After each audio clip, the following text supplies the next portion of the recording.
It's the Schick Show. It's the Schick Show. It's the Schick Show. This is my first podcast. Nuh-uh. Man, all the stuff you've done, and this is your first podcast? This is actually, aside from the blackout stuff, this is only my second interview ever. I did one with Catherine from Positively Blackford a little over a year ago. Gosh, man. That was just a phone deal, so yeah. Well, I'm glad I get to be the guy.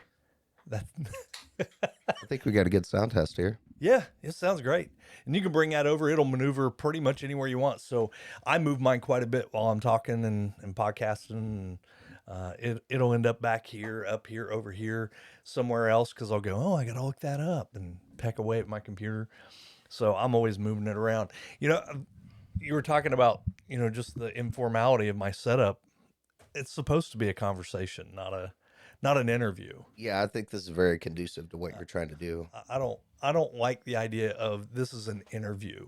It's not. It's just two people having a conversation. Hopefully I can get it to where I can have four people in here and have a real big conversation about something. Got the capability for it. I'd really like to have my studio set up where I could like fit a 4-piece band in there and do. Oh man, that'd be nice. Yeah. Dreams. We all got dreams. Back in the day, I can remember jamming with a band in a room about this size, maybe smaller, and to where I was in the doorway. That was where they could fit me and a monitor, so we could hear the vocals. And like the drums, of course, take up an entire wing of a room, and then the guitar is so dang loud because the drummer has to let everybody in the neighborhood hear him. Oh my God, it was so loud in that room. Yeah, I've been to some venues where the stage wasn't much bigger than that. Oil City. Well, Oil City's bigger than that, but High Street's not. So thinking of that, walked into High Street one night and it was Steve G. I can't remember who all was in that band. Steve G. and Richie Stevens. Oh man, I'm so sorry, guys, because I know you're all, go on, say my name. I'm sorry. But so they set up on that little stage. And I just remember how everybody's just packed in. And then about a week later, I go in and I see Kim Bailey. He's in a band that's set up in there like a 3-piece, and he's using a kid's set of drums. And he's got them mic'd up, and they sound just like the big boys. When those kid drums are set up, they sound just like big boys. So that was a lot of fun. Yeah, I did a lot of, we were kind of the house show over there for a while back in like 96, 97 Really? as disc jockeys. And we got to where we did like every Friday and Saturday there for a month. And then we didn't have to tear our stuff down. Right. So it was great. And then, off and on we do like once a month, whatever. But yeah, the High Street Montpelier, that's kind of where we cut our teeth as disc jockeys, aside from the Legion here in Hartford. And Who's we? me and my dad. That's what I thought. Yeah, 3 Aces DJs. Yeah. So I remember your dad DJing. You've come up in a musical family as well, and your dad DJing all over the place and driving the hearse everywhere. Most of the time it had Elvis in it, that I remember. Yeah, my buddies and bands used to love to borrow that thing to haul their equipment around. Not just Halloween too, Like, that was definitely the goth days. So it was pretty cool to borrow the old man's ride and cruise down to Muncie, go downtown and pull up in front of docks and have 6 or 7 folks roll out the back of there. That's awesome. Different time, my friend. Yeah, it's definitely a different time. It's interesting. I was just talking to a couple other folks about this, how different the music business is today in all facets. When I started DJing back in the early 90s, when we opened up the Brewing Den, it was tapes. I maybe CDs. I mean, we had CDs then, but mostly tapes. So you'd have a lot of singles. What'd they call them? They called them single somethings. I can't remember what they were called, but you had an A side and a B side, and they were both singles on those tapes. Paper sleeve. Yeah, paper sleeves. Oh, yeah. Yeah, we used to carry a lot of records too. I mean, we had a man. huge vinyl collection. If you did the Brewing Den, in case any of your listeners don't know, that's like 8,000 steps from the ground level. I carried my big BFIs, my whole PA system up there for a Halloween party for Dan Allen one Oh time. my gosh, And man. I left the stuff up there for like a month because after I carried it up there, I was like, sure, you don't want to have another party? That's right. You want to buy my speakers? Yeah. I don't want to carry them back down the stairs, bud. It was I think it was Mrs. Williams. You remember Mrs. Williams? English teacher? I do, yeah. She was Her a pretty son, special lady. yeah, she's awesome. Her son DJ'd there for us a couple times. He was starting his own little DJ business, and he came in a couple times. He had these Sherwin Vegas.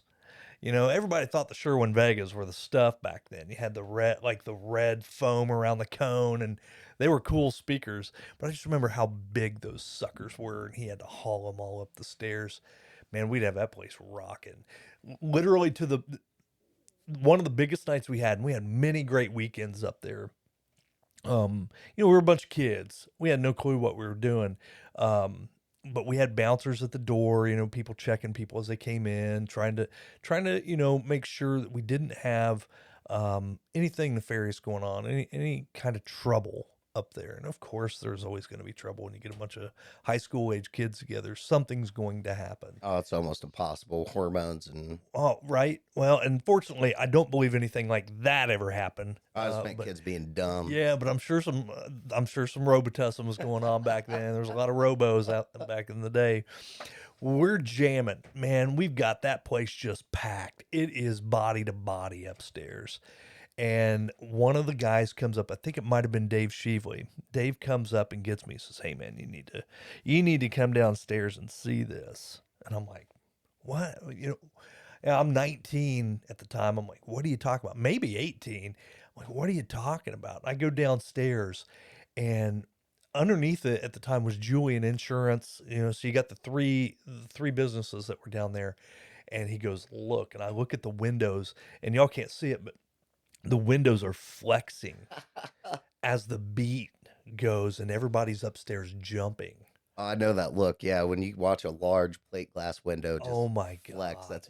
that's a beautiful sight in my book, bud. There's that moment where you're in a little bit of shock, and then you have that moment where you're like, hell yeah. Yes. More. Turn it up. But we had a great time up there. It was a lot of fun putting that together. So tell me, man, tell my listeners a little bit about Tim Norris Jr., the non-sports guy. And we definitely have to talk about that as well. Yeah, you kind of wrecked me, man. When I sent you a message, said, "What should I prepare?"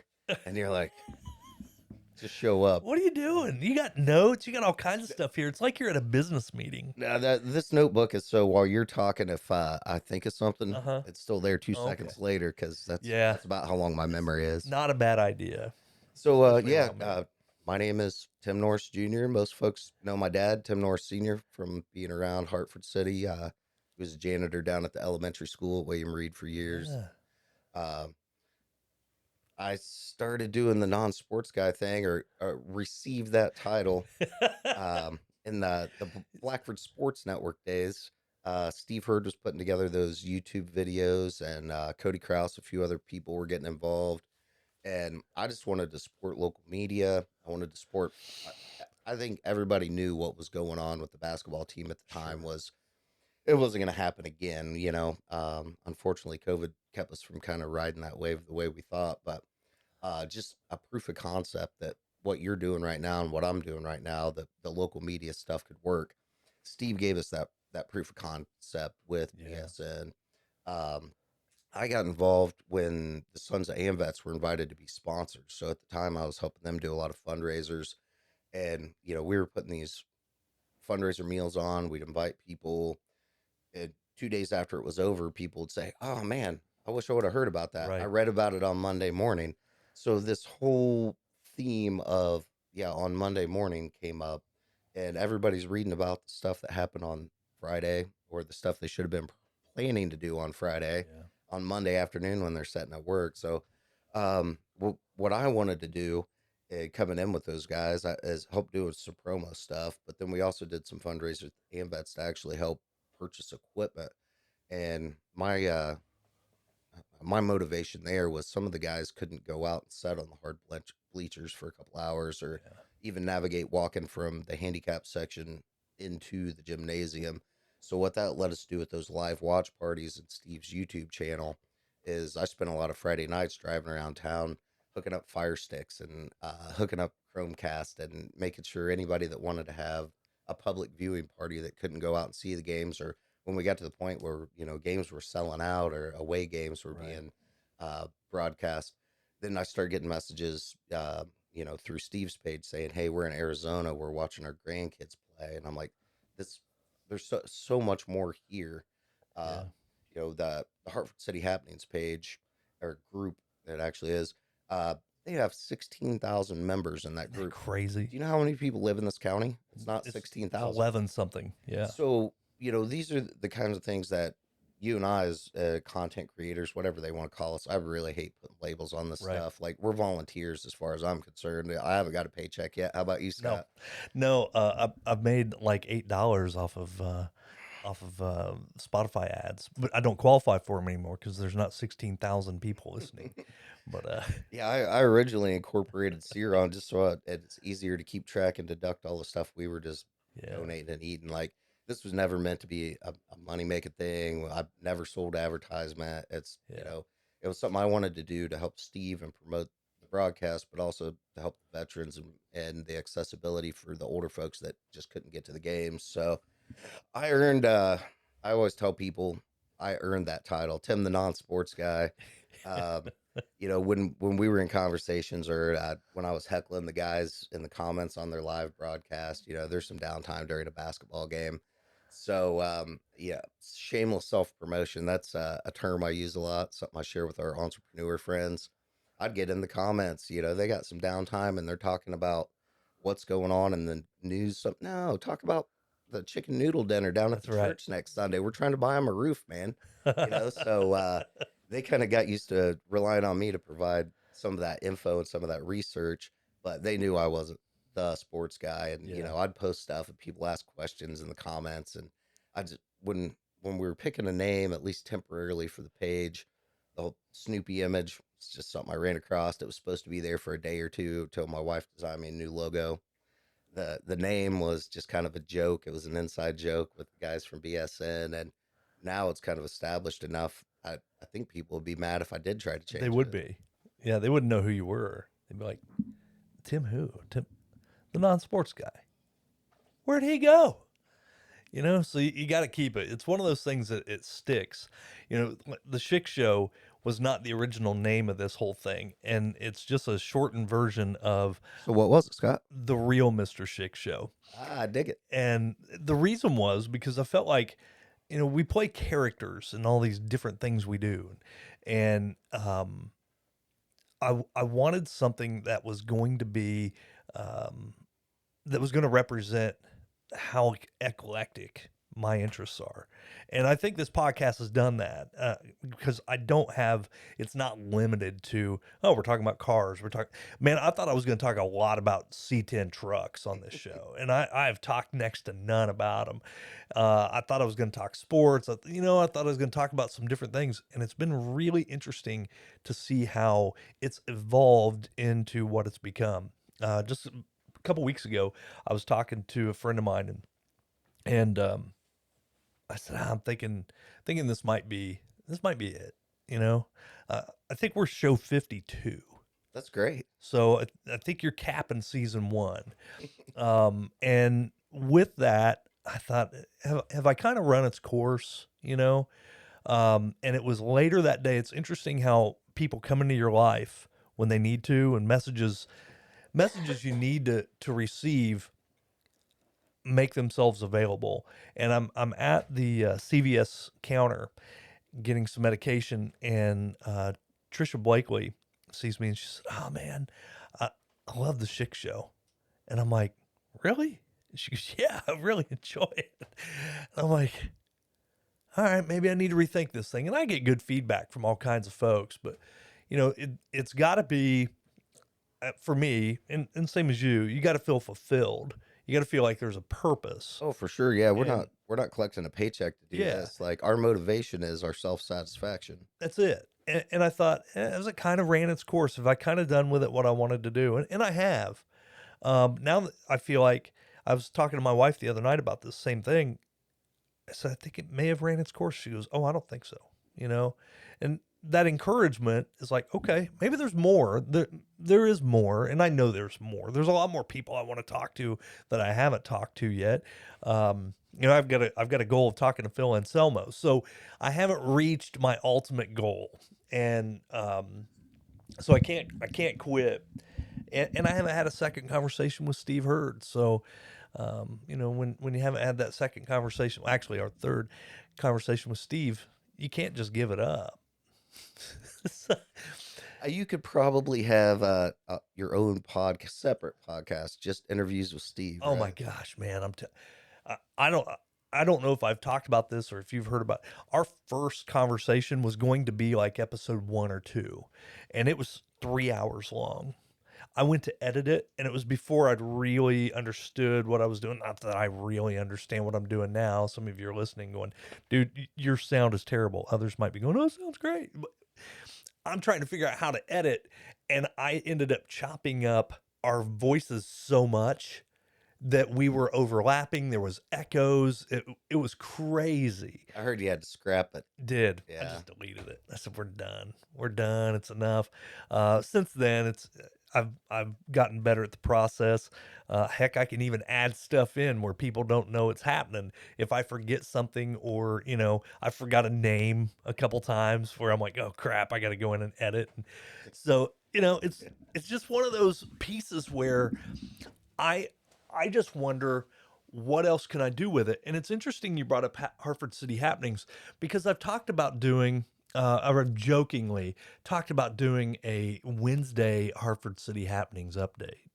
But I don't want to make it specific to Hartford City. So there's a few different communities that I follow on Facebook. Hartford City's one, Madison's another, Yorktown's another, Muncie's another, and just do like a midweek update, quick 15-minute podcast where I rip on the some of the posts on Facebook. Florida man, Indiana style. Florida man, Indiana style, like Central Indiana, East Central Indiana style. You know, I think groups like that, and you know what your wife was telling you. I don't think you've even begun yet. There's so many people that don't even know this is there. I You know, know, yeah. I invited. Maybe not everybody knows. Maybe they didn't see this, but I had you on one of my recordings. Yep. We did this back in November. There's a rough cut out on a Facebook Live, but we did a podcasters forum. The whole idea behind it was to let other people know, hey, you're not alone. There's other people out there doing this. B, there is um, a demand for local content, Mm-hmm. and you have support. Anybody can do this. You know, I didn't go to school for this. I learned some broadcasting in high school, but Right. you know, we all Google searched this after our regular jobs and stayed up way too late, and we experimented and we failed. And you know, there was I think a meme I put up not too long ago. It said your first poem is going to suck. Oh yeah. Your first song is going to be terrible. Yeah. Your first podcast you'll be embarrassed of. Yeah. But there still has to be a first, and you know, that's kind of, this isn't the equipment you started out with. You know, not the equipment I started out with. We shot that podcast episode on 3 used cell phones. You know, we're hoping to go farther than that sometime, but when that's all cut together, I'm not looking to, you know, win an Emmy award or something. We're trying to educate our friends to say, hey, you can do this too. And not just our friends. I want, you know, the guy that's sitting in class somewhere thinking, man, this science stuff isn't for me. Yeah. You know, Yeah. to see there's another way you can make a living out there. There's another way that you can, you know, you don't have to follow that cookie cutter path that everybody's got for you. You know, I just threw a 20-year career out the window just to go see what I could see, you know, and I don't think that most of us have the courage to do that when we have young kids at home. And, you know, I do have the benefit of being an empty nester now. I'm not, Mm-hmm. you know, I'm not saying everybody should go do that. And you got a mortgage to pay and kids to feed. You got to do what you got to do. We've all, you know, ate the turd sandwiches, and we've all had the jobs that we didn't want to do, and we've stuck it out for as long as we had to. But I think you and I are kind of at the point now where we don't have to do what we don't want to do. We have the option to make some choices, and we have these networks we spent 20 years building where, you know, there's a great deal of demand out there. A lot of what I do as a consultant is just take the call, see, can I find them help? Can I help them? Can I help them Mhm. cheaper than somebody else can? Can somebody else help them cheaper than I can? It's all about either increasing the revenue or lowering their cost. That's 99% of the time, I'm not doing anything except referring them to somebody else in the network. But I know those same people are doing that for me. At the end of the day, if Scott's got the right equipment and I don't, why aren't we calling Scott? Mhm. If John can do it more efficiently than Tim, why aren't we calling Tim? And as we build this network together, there's plenty of volunteer work for all of us. That's for darn sure. And there's plenty of paid work too. If you're willing to get out there and learn something new and try something new. I was an old dog that I didn't think I could learn any new tricks. In this last year, I've been challenged almost every day to learn something new. Yeah, that's been the fun thing about, you and I are a lot alike on a lot of levels, and it's interesting. Here's the interesting part to me, and I thought about this a lot over probably the past 2 years, is that we hadn't crossed paths. Yeah, it's crazy. When I was thinking about this today, I thought, well, when like we talk about Steve a lot when we're together because he's a mutual friend and he's been involved in the progress of both of our projects. But aside from a couple of times hanging out with your dad, you and I have never really been in the same social circles. Mm-mm. There's a few years between us, and I moved away, and our professions. Well, you moved away. Our Yeah, professions took us different directions, but for two guys with similar interests stuck in same little spot between the right. cornfields, it's crazy that we haven't crossed paths more often. It is crazy because knowing the DJ background, my DJ background, my band background, your band background, my dad, um, and we both grew up in Hartford City, so it's not even the 12, the 11,500 swarm of people from the entire county. We're talking about 4 square miles that we grew up in, and I think we could even squash it down smaller than that. Probably just a few Uh, blocks, the right. same neighborhoods. Yeah. Absolutely. I mean, I grew up 700 South Cherry Street and lived somewhere from I lived right behind the fire station when I first got married. So from 600 block of West Chestnut to 700 South Cherry to maybe like 200 South Cherry, 217 East Chestnut. So I'm growing up in William Reed School District for 20, uh, close to 27 years of my life in that same area. So take just that small swath of town. That's where I've lived. Where were you at? My folks moved a lot when I was a kid. Actually, I got something coming up on the sports guy page. My mom sat down, and we never left Hartford City, but my folks were always looking, better place, whatever. And they rented a lot when we were young, and Yeah. didn't buy a house till we were in junior high. So she made a list, and I've gone through almost all the properties are still there. A couple aren't, and I've got a couple more to confirm, and I'm going to publish it on my site because Okay. yeah, we were mostly around that William Reed. I mean, I went to William Reed School. My dad worked there, Right. Southside for kindergarten and all that. And we lived a block from school right there on Jefferson Street. And then we lived over on Water Street, like 3 blocks from the school. And then we moved to Main Street, which like 5 blocks from the school. So I'm So saying it's yeah, like that, just that quarter of the city. So you squash that even down further, not even to, 12 square blocks. that's it, man. And that's so crazy. And you're right. We're a few years apart. I'm a 92 grad. I graduated in 2000. But what year did your dad graduate? Because Well, I spent a lot more time hanging out with I him know, when I right? was young than I did you. You're what, 8 years my senior, and your dad's was a Uh, few decades my senior. But 50, he would have been 44 years older than you. He would have graduated from 50 in 1956 from Eaton High School had he graduated. Left school, went into the Navy early. I think my grandmother was pretty excited about him getting out of the house. I wouldn't be surprised if that was the case. I was really hoping that and I didn't want to upset you. I was really hoping that your dad would come up in conversation because he was Oh man. such a special guy to me, Yeah. and I we could probably well I know I could sit here till 10 o'clock tonight telling you stories about me and him, and I could sit here till next Tuesday telling you his stories. I, Anna was when I was getting ready for this, I was like, yeah, I don't know if we're gonna talk about sports guy stuff. I don't know if we're going to talk about the blackout. I don't know if we're going to talk about the small business group.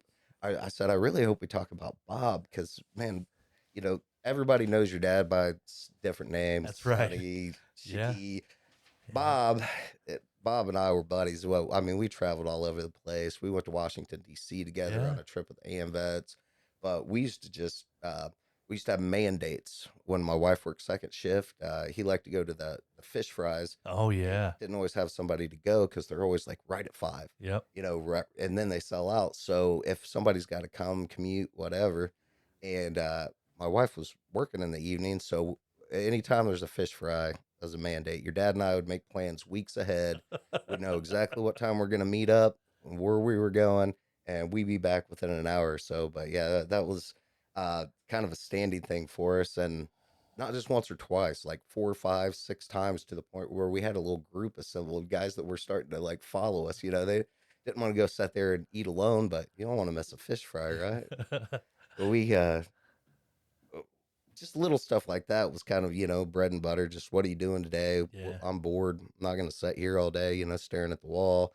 I'll spend a lot of times just listening to records, or Yeah. I go down and work on that ancient computer of his, and Oh he'd my God. spin vinyl for me while I was working on it, and you Him and know, that computer, dude.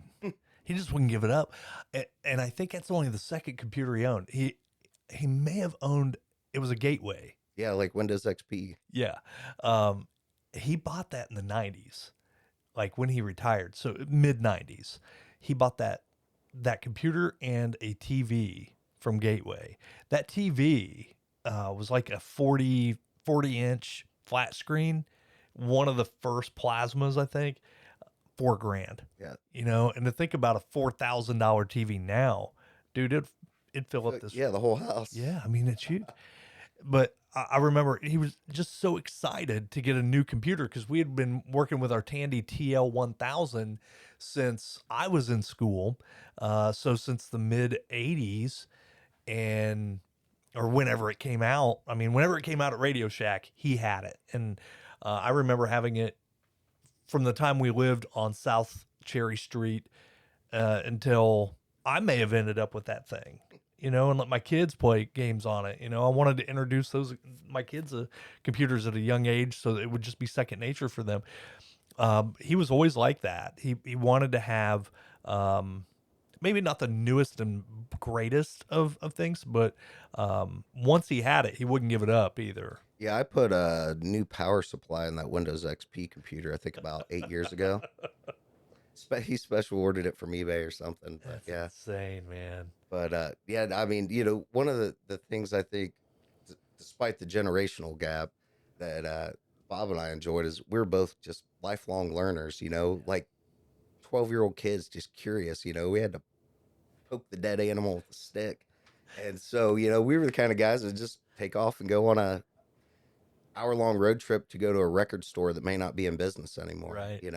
Or one night I knew that he was into kind of like the Edgar Casey and all that Oh, stuff. I So still get the things in the mail, Tim. yeah, I thought I was doing him a favor because he explains to me what spiritualism is, and like these books he's read, and this science or whatever you want to call it that it's all based on. And I'm like, I want to do something cool for Bob. So I'm on the internet and I'm reading about the spiritualist camp in Chesterfield. I'd been there before. They got a really cool bookstore. I actually, if you saw my preview video for Man and I's show, there's a little grotto down there I put in the video. That's where I proposed. Oh, interesting. Anyway, so I'd heard about this place in Chesterfield, and we had been to the campus, but I had no idea what these people were about. Yeah. And we went. I bought tickets to a spaghetti dinner. I thought, we like to eat. This is kind of up his road. We go over there and maybe see some of this Edgar Casey kind of stuff. It wasn't like that. It was very different. And by the time we left, like he was acting like he had done me a favor by going. I was just a little disturbed over. And when we walked out, he's like, "That's not exactly what I was expecting." I said, "I really didn't know what to expect." I said, "Is this like the others you've been to?" And he said, "I've never gone to something like this before." I can see the look on his face too, because he has a very specific look on his face when he wasn't happy with the outcome. Well, I knew he wasn't lying to me. At first, I would have assumed he was pulling my leg, but yeah, no, I could tell he'd never been to something like that. But I thought it was like that's what he did for fun. You know, he read all these books. I thought, now he's like, yeah, those people were. Yeah, yeah. I think he wanted to be, he wanted to do it in his way. Man, is that's either some big raindrops or. Oh wow. Folks, it's a monsoon in Hartford City, Indiana. I'm glad I did. So yesterday, I knew it was going to rain. I didn't expect this, but That's I awesome. promise it won't come through. I hope. So, for anybody that isn't familiar, we discussed your studio setup a little bit during the podcaster forum, but you were one of a few guys. So, we were on the top level of your house, and our skulls are about 9 inches from where these Yeah. hailstones are hitting the roof right now. It sounds like World War III up here. This is the quietest room in the house. I can't imagine what's going on next to us. Yeah, this is no failure. You're soundproofing. This is Mother Nature at her finest. Oh, yeah. Well, my dad thoroughly enjoyed you and talked about you quite a bit. And I felt like I knew you before I ever met you. I felt the same way. You know, the one time we did hang out, I think we kind of upset your dad because we both heard all of his stories a million times. And for the listeners that haven't heard this story, I know your family and mine have. We decided to hijack his story. So every time that your dad started to tell a story, either you would interrupt or I would interrupt, and we would take turns finishing the story for him, which we thought was real cute until, I don't know, maybe a half hour, 45 minutes later, we figured out he didn't think it was so cute anymore. I made him tell a story about the eyes, the shark eyes. Did you hear the shark eye story? I think I've heard all of your Oh dad's my stories. God, man. So I made him tell that story somewhere. And when he got done telling this story, should I share? Because it's going to be weird if I don't share what the story's about. I'm not going anywhere. All right. We're both going to hear it and experience it for the umpteenth time. That's one of my dad's words for sure, umpteenth. So he was on a ship and they would fish off the ship while they're out in the ocean, and someone caught a shark out, and they brought it up on deck, and word spreads throughout the entire ship. And I don't know what kind of ship he was on it, but word spreads, and all you could hear is like all of a sudden this guy starts yelling. And you could hear him yelling, and he's running. You could tell the guy's running. Everybody's kind of looking to see what's coming. I get the eyes. I get the eyes. And this guy was going to make jewelry out of the eyes from the shark to send to his wife back. I think they were in Hawaii.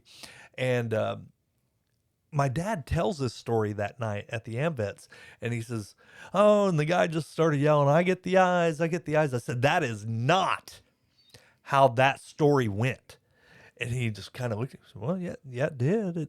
That's what happened. I was there. And I said, no, it's not. If you're going to tell that story, you got to tell it the right way. You gotta animate the voices. You got to move your arms. Right. So, and he goes, well, what did I miss? And I said, I get the eyes. I get the eyes. He just sat there, looked at whoever we were talking to, and just shook his head. I think it was one of the Everharts. And just shook his head like, I don't know this boy. You know? But boy, what a treasure he was. That's for sure. I just saw a post by Derek Jones the other day, and he was asking if it's cantaloupe or muskmelon. And I put a picture of my dad carrying corn. Did you see it? I didn't know. So- No, I'll go look for that though. I get this cool picture of my dad coming out of his garden on South Cherry holding all the corn and just kind of looking at you like, yeah, what are you doing? You know, looking like a raccoon that just came out of there carrying corn. I love Got it. caught. And I put a post on, I said, this guy used them both. I will use them both. He was a treat. And what's interesting is, Tim, from what I get from my siblings, and you may see my sister more than I do, but from what I get from them is I had a different dad than they did. And not biologically, but in a sense of where he was in life. Yeah, your age difference. Yeah, I'm 8 years younger than my closest sibling. So by the time I came around, he's raised 3 kids. One of them to 6, well, all of them to 8, 10, and 12 years old. So he's been a dad for a while. And, I think about, I'm looking behind you and looking at my kids and thinking, me as a dad from the time they were born to what that looked like when my youngest was 12, that's when my dad became my dad. And how much different would I be as a dad had I had 12 years of experience of raising 3 other kids? What would that look like for my next kid? How would I be as a dad? And that's where my dad was, so all those years that my siblings experienced him, through alcoholism and smoking and, just hanging out at the bar and just seeing different things that I never saw. I had a different dad than they did, for sure. And even though I probably didn't like the guy for a long time, I loved him to death because he did so much for me and my family. And what's cool is, through all that, I was so much like him that I think that kind of pissed him off, but also gave him a little bit of pride too. I think that's probably a perfect description. Yeah, because it's like, oh my God, he would lecture me. I would get, we all get the lectures. I don't know if y'all did. I got lectures, and my dad is a talker. He talks more than me. So you think my podcasts go along, sit through one of my dad's lectures after you came home late, or he found the Andrew Dice Clay tape, or you came home drunk, or, whatever it was, or after you quit Ball State. That was a fun ride. So when he would do that, I would look him dead in the eye and just listen. And he would go, "You're staring at me like you got something you want to do." And I'd say, "I'm just letting you know I'm listening." He'd go, "If you got something to say to me, go ahead and say it right now." Just making sure you know I'm paying attention. That was a very eerie impersonation I just experienced here in your studio. Like, I just sat up straight. Oh my God, right? Oh God, get the hell out of here. We were shoveling mulch one time. I may have told this story already, but we're shoveling mulch. I wanted to go somewhere with some friends, and my dad, I went and asked for permission. I asked my mom, said, "Hey, can I go to Muncie with the buddies?" Whatever. She said, "Hey, you better ask your dad. I think he had some things he wants you to do." So I go ask my dad. "Well, we were going to shovel some mulch from over Chestnut Street, bring it over here to Cherry Street. Get that done, you can." I said, "Let's go." "Well, it's going to be a minute before I'm ready." So I went out and got my crap together, and I sat in the truck and waited. And I probably waited a half hour. He's probably in there going, "That son of a gun. He's as stubborn and bullheaded as me." He finally gets in there, and we drive over. I didn't say a word. We drive over, and buddy, I'm telling you, I might have shoveled 3 to 1. And my dad's a worker. Oh, yeah. Like, he's not somebody that's just, No, even in the 70s, you'd run circles around all of us young guys. He'd embarrass you. So I'm going 3 to 1. And I'm telling you, I'm going after it. We got done, threw my shovel in the back of the truck, got in, sat down. He walked over to my window and he says, "How long you think you can keep that up?" I said, "How long do you want to go?" Oh God, he was so mad at me. He didn't say a word, walked back around, got the truck, slammed the door, threw it in first gear, and off we went down the alley. We got parked, and that thing was a dump bed, so I knew I wasn't going to have to go shovel it out when we got home. He was just going to dump it. We got there, dumped it. I got the broom, swept everything out, waited till it came all the way down, brushed off the very end of it, set my broom down. I said, "Do you want to go get another load?" "Get the hell out of here." Oh, God. I'd make him so stinking mad. Yeah, this is all playing like a movie in my head right now. I'm sure I can see the truck. I can see his face. wearing his bibs. I don't even have to hear his voice because I'm here with you right now. He was such a treat, man. What a great guy to be, to have as a dad. And then later on, I won't say that we became friends because he was still my dad. I viewed him as a dad. We don't have the ability. I don't. There may be people out there that view their parents as friends. You know what I mean? Everybody's got different relationships. Yeah, yeah. I think our families are a little too old school for that kind of stuff. 100%. My dad is my dad. My mom was my mom. They weren't my friends. If I wanted friends, go buy a dog. They were not going to be that person for me. They were my mentors. They were my parents. They were going to tell me the truth when no one else would. They were going to make me be responsible. They were going to make me a better human being when no one else would be. Even when it hurts. Even when they're not here. They still continue. They still continue to make me a better person. Oh yeah, I agree with that for sure. I'm crazy. I'm definitely a better person for knowing your folks. I didn't know your mom near as well as your dad.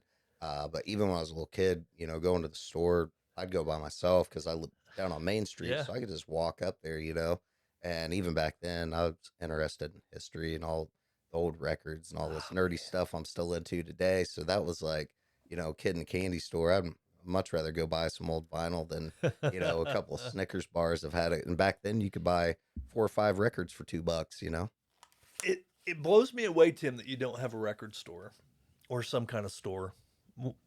Where's the non-sports guy retail outlet? Actually, I have one. It's called the Woodlawn Collection, woodlawncollection.com. I'm going to try to get at least 100 name drops or shameless self-promotion in this interview before it's over. We're at about 16. So the Woodlawn Collection, we actually started with some wholesale stuff. One of my first clients in the freelance consulting, whatever you want to call it, stuff was Hilton's Crazy Bargains in Muncie. And Mike and Stephanie Hilton they're just awesome people. I had the benefit of going through the entire process with them, like start to finish on beginning their business. And it was a great experience. And they opened up on January the 6th of last year. And I finished the LLC stuff for my company for Ciron less than a month later. So like the process going through with them helped me so much in, learning what to do, learning what not to do, and just learn a period. Cause there was a lot of stuff they didn't know. I didn't know we were going into this, and it was, conversations with other entrepreneurs, mentor friends, lots of Google searches. So once they got up and going, I had access to some really great wholesale stuff, and Mike was able to get me connected with some folks, and Ann and I started buying some inventory. The idea was to put together a retail site, just kind of a semi-passive income, not a full-time gig, an outlet. A lot of times when I'm looking for deals for my customers or something for me, I come across unbelievable prices on something, but it's something that I have absolutely no use for. So Woodlawn's kind of like a catch-all where I can, if I have an opportunity to get something that might save some money for another business or for a friend, I have an outlet for that, but it's not real developed. It's mostly been stuff on eBay so far. The website is there, but yeah, I hope to make that a full e-commerce platform someday, and maybe even do some stuff associated with the sports guy or with the directory in with it. But yeah, right now it's just it was a way that I could get my EIN. I could set up some of these wholesale deals, and a lot of what I do as far as selling things, like I don't really sell stuff, but it's setting up these accounts. So if somebody's paying retail or yard signs for this construction company is a great example. That's something that I can get wholesale at a much lower price. I'm not marking it up. It's just something I could provide so that my customers aren't going to somebody else for that service and then start going to them for another service, service, and that, So that's the motivation there. But yeah, Woodlawn's always been a part of what we wanted to do and have a online presence, retail / discount type thing. Something where when we find these great deals, we can help pass them along to other entrepreneurs and just our friends and family too. Where did this all begin at? So I know you've been involved in a lot of different, business startups and development and just promo, and you got your hands in a lot of different things going on there. What was the beginnings of that, the motivations of that?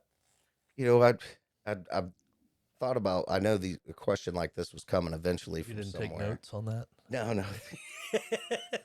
This is what I wrote down so far. There's Oh three man, you're doing good. circles, All right, good. but no, going back, the cool thing about what I'm doing right now is it's like a culmination of all these little pieces. Hmm. And I made a post the other night, something to the effect of, if the same people could keep showing up on your path, be honest with yourself, look at who those people are, and you're going to know right away if you're on the right path or not. Mm-hmm. I mean, the same people keep showing up on my path, and great people.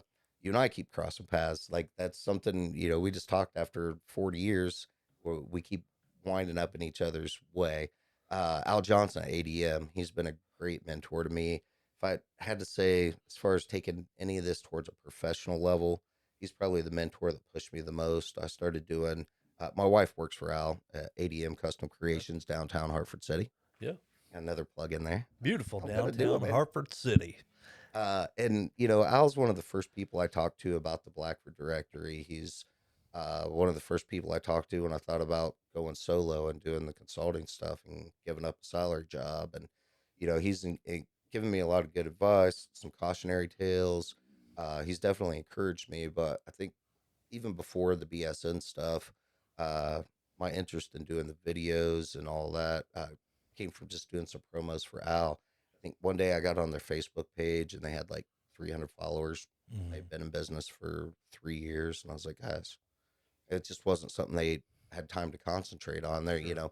They hit the ground running. Their business was growing. It was evolving from day one. They started just doing woodworking, and then Yep. I mean, they got 1.5 million products. You've seen how crazy it is, and so one of some of the advice that he gave me, or just in observation, was not to paint myself into a corner. Mm-hmm. So as I approach this, keep an open mind. I answer every phone call. I take every meeting. When I was looking for work, I went to every interview. I Mm-hmm. don't care what job it was. If they offered me an interview, because every single one of those, it was an experience that I gained something It's a from. connection. Yeah, Yeah. and so yeah, I'd say if I had to pick, like, what's going on right now with the sports guy, with the directory, with Ciron. It really goes back to just starting to make some promo videos for Al and ADM, and it gave me a little bit of confidence. And then when I started doing the BSN stuff and promoting the events at the Amvets, I just took those skills, and we had a page. I don't even remember how many followers. During COVID, Facebook just popped up one day and said, Hartford City Amvets post 23 page violates our standards. It's gone. So after about 40 days of filing appeals, trying to talk to real people, sending emails, copies of my driver's lot, you name it. One day the appeal button was gone. And if you get on Facebook today, the hundreds, thousands of hours that I invested in building that's all gone. So that was the day I decided that I needed something that didn't belong to Zuckerberg or anybody else. Wow. That's the day I decided that the Blackford directory was going to be where I put everything that I built, the content that Mm-hmm. I create, and then I can share it. If Facebook goes the way of MySpace tomorrow, that's fine. All that stuff's there. But yeah, all those memories, those videos. Derek Jones let me use one of his songs, "Free to Leave," and we did a slideshow with like 70 years of history from the Amvets, Wow. pictures, and yeah, that video. I've got a rough cut of it on my hard drive, but that original published video had thousands of views, and it was published on the Amvets site. So other than some copies. Yeah, it was gone. All the original comments. Hmm. Uh, I've actually given this cautionary tale in our small business meeting several times. Don't rely on one platform. I've got some small business folks I'm working with now that do everything on Instagram, Hmm. and for their market, for their customers, it's perfect. Instagram's quick, it's easy, it's Mm-hmm. free. I tell a lot of folks our age and older, Facebook, it's there, it's free. You don't have to know HTML, Mm-hmm. and everybody's got their own opinions on social media, but the idea behind behind this was get everything on the website. And there's not a lot on the directory yet. I mean, we're building it piece by piece. But the idea is to get it all in one place so it doesn't go away. You know, if this service goes down, that server goes away. Because looking back, even some of that goofy stuff like the old VHS tapes that people have digitized and put on the internet, I've added some of those on the playlist on our YouTube channel because like at the time it was just a goof, but now it's history. Right. And something I've brought up a lot is I tell people we're making history every day. We may not care. We're not going to be around here, but you know, our kids, our grandkids, we're we're digging through these old newspapers. We're trying to find these little pieces of our local history. And right now we're surrounded by it and we're deleting it and we're throwing it in the garbage. It's funny you say that because, you know, I just said moments ago that it's interesting how people show up and things are presented to you when you need to hear them. And you just said that, you know, every day we're making history, and, you know, whether we believe it's history or not, you wanted a place to chronicle. It was hail. Yeah, the drone guy's sending us live photos while we're recording here. Awesome. Another shout out, Drone Guy HC. Yeah, drone guy. And he's got 3 hailstones in the photo in his hand, and they are huge. That's what was those are inches above our head. I mean, they look like the size of a little bit bigger than the sugar cubes. Yeah. That's what it reminded me of. But when I first started this, it was to chronicle stories of my life, the history of my family, and to hopefully have one place to put all that. And it's become much more than that. But once again, things get presented to you when you need to hear them. And I think at some point I've kind of forgotten what I was doing, you know, what the purpose of this was in the beginning as we talked, you know, about, you know, am I going to continue in why and etc. But it's just, I had to point that out that you just gave me a great reminder of why. Why am I doing this? It's not what I'm doing, it's why I'm doing it. It's not what is said, it's why it's said. Why are we recording it? I've expanded to where this isn't just on Spotify. It's now on YouTube as well. And although there's no video with it, it's still a secondary place for it to land, so that in case anything ever did happen to Spotify or Apple or wherever people listen to their podcasts, there is another opportunity for them to listen to it. And it's also opened up a place for me, for the Schick Show to be more than just a podcast. I've got some videos and not videos, but music from my former band Cuffed. Yeah, I saw some of that. That's awesome. And then I'm glad you brought up the digitizing videos, because I've got a Super 8, I think it's a Super 8 or something, with the VHS, you know, holder to put it in. And I need to get that digitized. So evidently I've got the equipment. You do? Will you do it? Yeah. Ah, man, there it is. So people in front of you when you need them.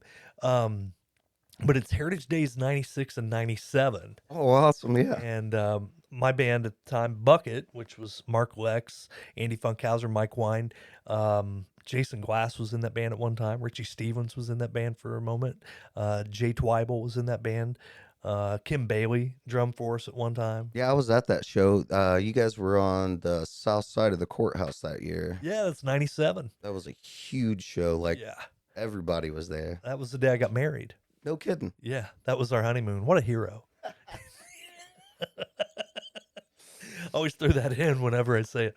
Yeah, that was our honeymoon. What a hero. I wish I could see the look on your wife's face when she listens to that part of this podcast. Listen, man, there are times we're driving down the road in the car and she's listening. It's so weird. You know, and I appreciate that she's listening. She enjoys the show. But it's almost like I'm like, oh, God, how's she going to respond to that statement? Or, you know, but it's not like I play any bullshit on here. You know what I mean? It's like, I just say what's on my mind and she knows I'm that person. But we'll be listening, driving down the road, and I'll kind of look over at her and she just listening, you know, intently, like, that's fun.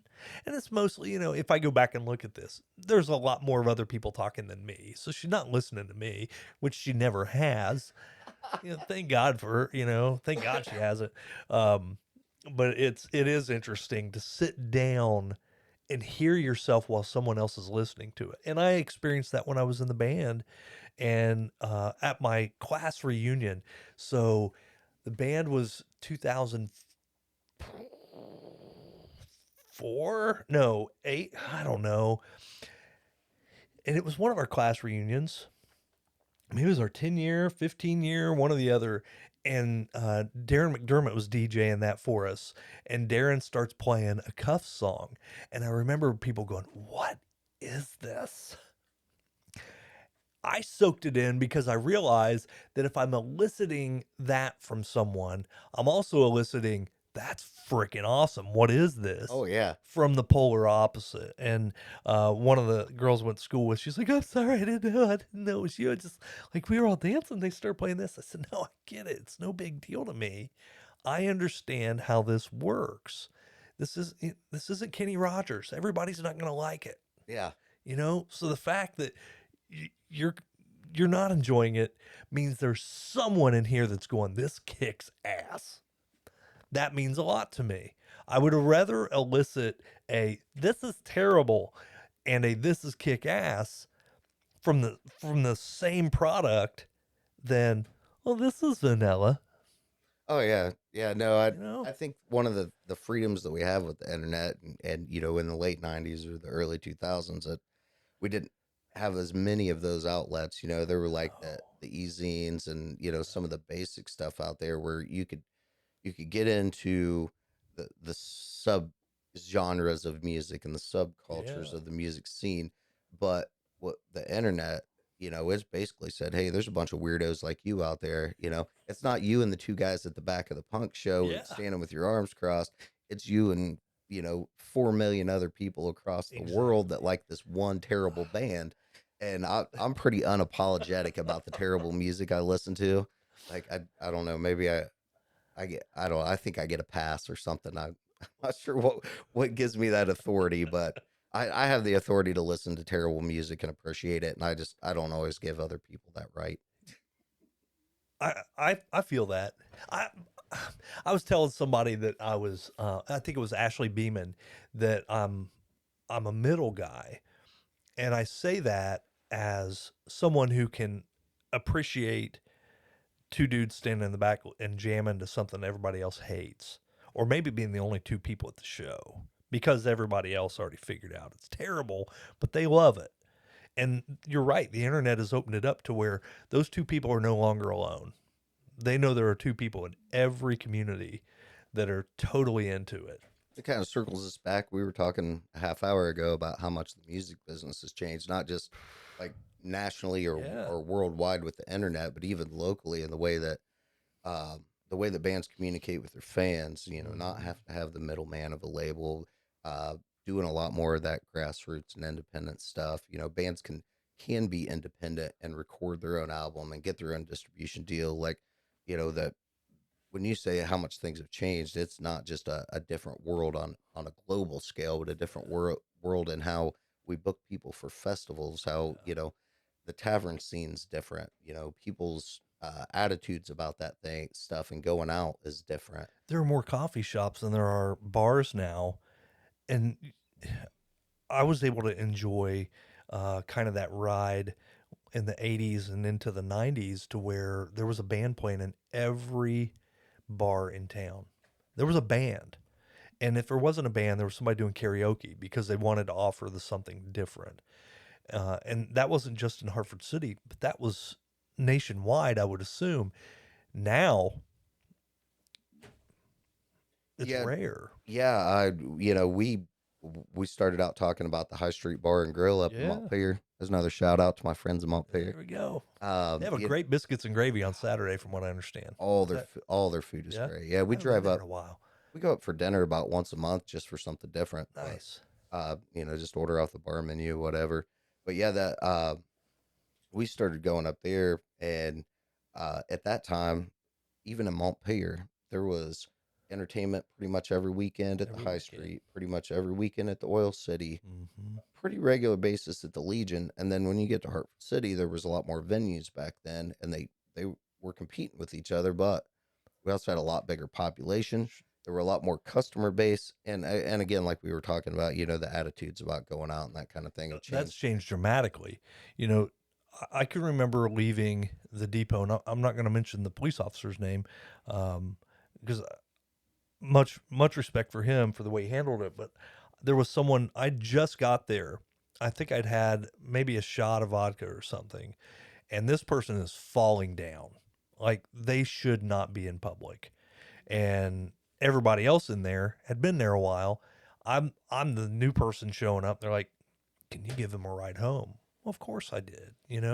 Give them a ride home, carry them into their house basically, and drive back. When I drove back, I got pulled over right in front of the bar, and I think I blew like a .06 or something, but it was enough to where it could have went either way, right?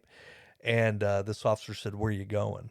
I said, "I'm going right back in there." He said, "Then how you getting home?" I said, "Someone's going to take me because I won't be driving tonight." He said, "Where are you parking your car?" I said, "Right over there."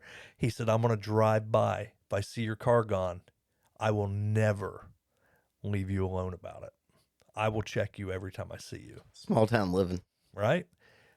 I park my car, go in, enjoy my evening, get a ride home. And I go and get my car later the next afternoon. I knew I wasn't riding home with nobody that night, or what? I wasn't driving home. I had to sleep that one off. But I was thankful for the way that was handled. It could have been handled much differently. And I think it would be handled much differently today. It probably wasn't a .06. Yeah, after the tragedy that happened in Montpelier, aside from generational changes and attitudes about stuff like that, just in our recent local history, I think it's something that everybody is taking a lot more seriously. Not that they weren't Oh, before, so much. but that's also where we sparked things like on New Year's Eve, where we saw uh, in Montpelier, we saw designated driver service. A lot of people don't know this, but back in the day here in Hartford City, the bar owners helped to finance the taxi cab company that started Oh, here, interesting. and then they started refusing service to the taverns. I was still a disc jockey back then, so I remember. Yeah, they used to call folks and call for folks a ride. That was a regular thing around here. And the same company that the local business owners invested in stopped started refusing Oh service my to the places gosh. that needed it the most. So, and I think it's a generational thing. I think that young folks have seen people make mistakes, go down the wrong road, and Sure. they've had we've set a lot of bad examples for them, Scott. Well, yeah, learning experiences for sure. And right, I think there needed changes. Sh- Should I mean clearly, you should not be operating a vehicle when you're under the influence of any kinds of drugs, alcohol, even prescription medication. It says clearly on the bottle, "Do not operate a motor vehicle," or within the things. But the attitudes of folks towards that have changed dramatically as well. There was a video not too long ago that popped back up, and it was talking about a law change. And I don't know if it was in Tennessee, Kentucky, West Virginia, somewhere. It was somewhere in Appalachia.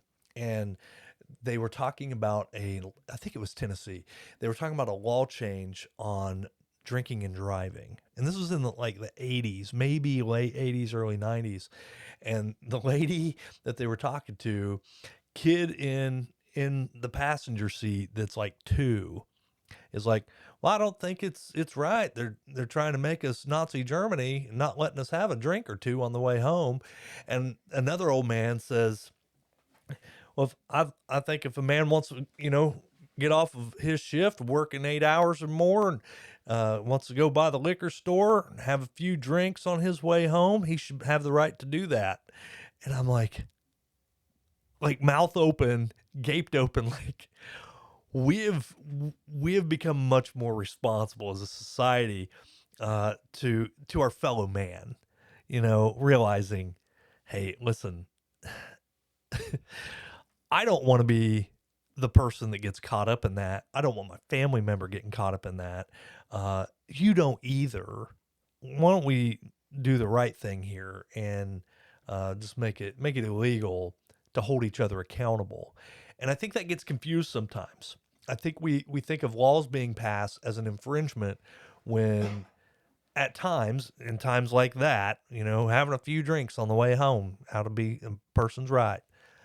No, me being safe on my way home, of not having an inebriated driver swerving, hitting me, reaching for the next beer, whatever, I have a right to do that as well. And I think there's a difference between an infringement of my right and a protection of my right as well. Does that make sense? Like, I don't like getting political on here. It's not what I do, but Oh no, yeah, no, I try to keep politics out of what I do with the online stuff, and I think I do a pretty good job. I've worked with people both sides of the aisle, all mhm. kinds of, and I do stuff mostly local. People act like we have these great political divides in Blackford County. No, we don't. I went back and read 2.5 years of minutes for the city council, and like everything was passed unanimously. Yeah. If come election time, everybody's their greatest enemies, whatever. At the end of the day, this is a small town. We got to get stuff done, and it doesn't really matter what letters are beside your name. We got a finite amount of money. We got, so many things that need to get done, and then, our great charities and businesses fill in the gaps. Um, we're talking about the changes in attitudes. I don't think that shift is just in one area. Certainly not. Our Yeah. attitudes and the way that we look at like the bar scene and all that, it's definitely hurt the music business from the tavern side, but those are the gigs that we never made any money That's at right. either way.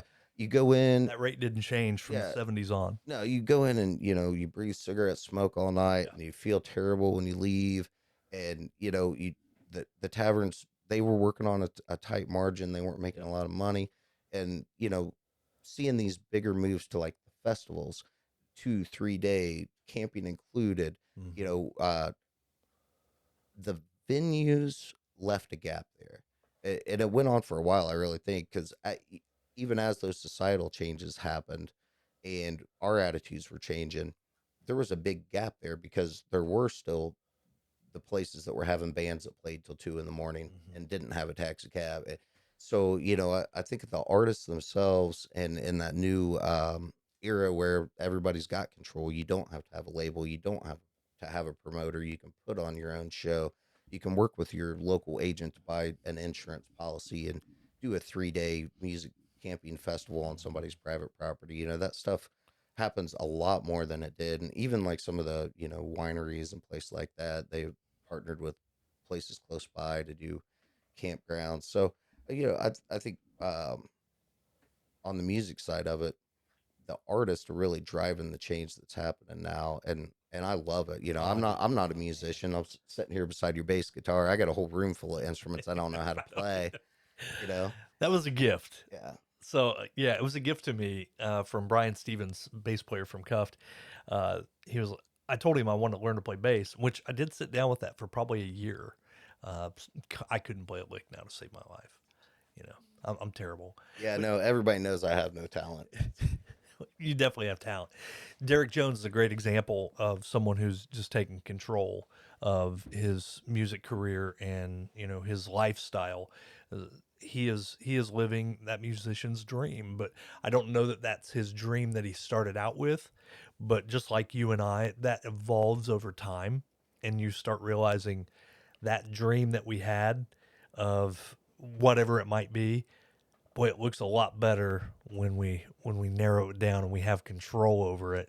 Whereas as a musician, I always thought I got to get signed. We got to get signed. We're never going to get anywhere if we don't get signed.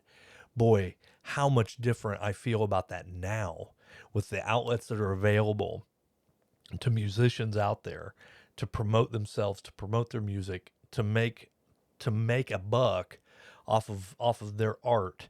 Um, it's just tremendous. And I won't say that that didn't exist back then, um, because there were artists that were selling out of the back. There's a rapper, I can't think of his name. Um, oh man, I can see him in my head. He's a New Orleans guy, but he was talking about how he would sell his tapes out of his trunk and made more money than he did when he got signed to a label, just promoting himself. selling $5 CD or $5 tapes out of the back of his car. And I'm like, dude, that's gangster. That's cool. That's having control. I'm a Rage Against the Machine fan. I don't know if you're a Rage person, but in the middle of one of the songs, I can't think of the name of the song, and somebody please message me about it. He says, "Fuck the G ride. I want the machines that are making them." And I remember that stuck in my head because I've had that type of mentality where I'm like, I don't care about the ride. I want to know how it's made. I want to be in control of that piece so that I can have the greater quantity of control over what's going on. I think that's how I end up where I'm at now with the company I'm working for. My time is much more flexible than being a teacher and administrator. I have the ability. We're meeting it was noon when we got here. We're meeting at noon on a Wednesday, and I couldn't do that as a teacher. Yeah, up until a year ago, I couldn't have done that either. I'd have been sitting in my office or a meeting or on my way to who knows where. Right. Right. But I also, well, as a teacher and administrator, I was doing stuff at 9 o'clock at night too. So I was getting ready to say I also wasn't doing things at 9 o'clock at night, but you know what? I was. As a teacher, I certainly was. As an administrator, as always on. And even when I was working for JD Bywriter as a repo agent, I mean, my phone was on 24/7. It drove my wife nuts because my phone would ring at 2 a.m., be a repo agent going, "Hey, I found the car. Where do you want me to take it?" And I'd have to wake up and answer that call and give them directions. Well, now I have my ringer off. My ringer is off. And she's like, "Why don't you ever answer my calls?" Yeah, I've joked around a lot about this. I spent 20 years on call 24/7. Now I'm only on call 18 hours a day. Yeah. But I've got a pretty diverse group of clients, and that they have different schedules, they have different Yeah. needs, and it's not like my phone rings at 6 a.m. every day and quits at midnight. It used to. Yeah. But yeah, no, I try to make myself pretty available. But yeah, I was in the same boat. Last September we took a little trip for our anniversary. We didn't go far. We just went down to Metamora, took a little train ride from Connorsville, did that whole thing. Oh yeah, I remember seeing the videos for that. Yes, just down the road with Tim and Anna. Yes. That's on youtube.com /Blackford That was Directory awesome. TV. That's actually that video you saw was just like a 5-minute preview. We got one more preview that's going to come out before like our pilot episode, and that's Okay. what we were shooting that weekend. But this summer, as we go out and do the stuff for the Sports Guy page and visit all these little festivals and stuff, we're just going to start shooting stuff, and we call the web series Just Down the Road because other than that trip we did last summer, we want this to be all like within 30-40 miles of Hartford City. Okay. So, like, the stuff that we go and do on a. Bigfoot over in Salina.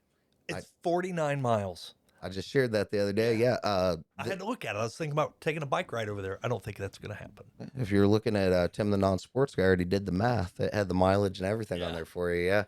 Yeah. But even closer to home this weekend, 11 miles away, Spirit of the Pines. Saw that. That's really cool. Did not know that was going on. Frank Mary Park. I Yeah. didn't even know that place was there till a few years ago. Really? Yeah, growing up, I'd never been there, but they got gun range, all kinds Yeah. of stuff going on there.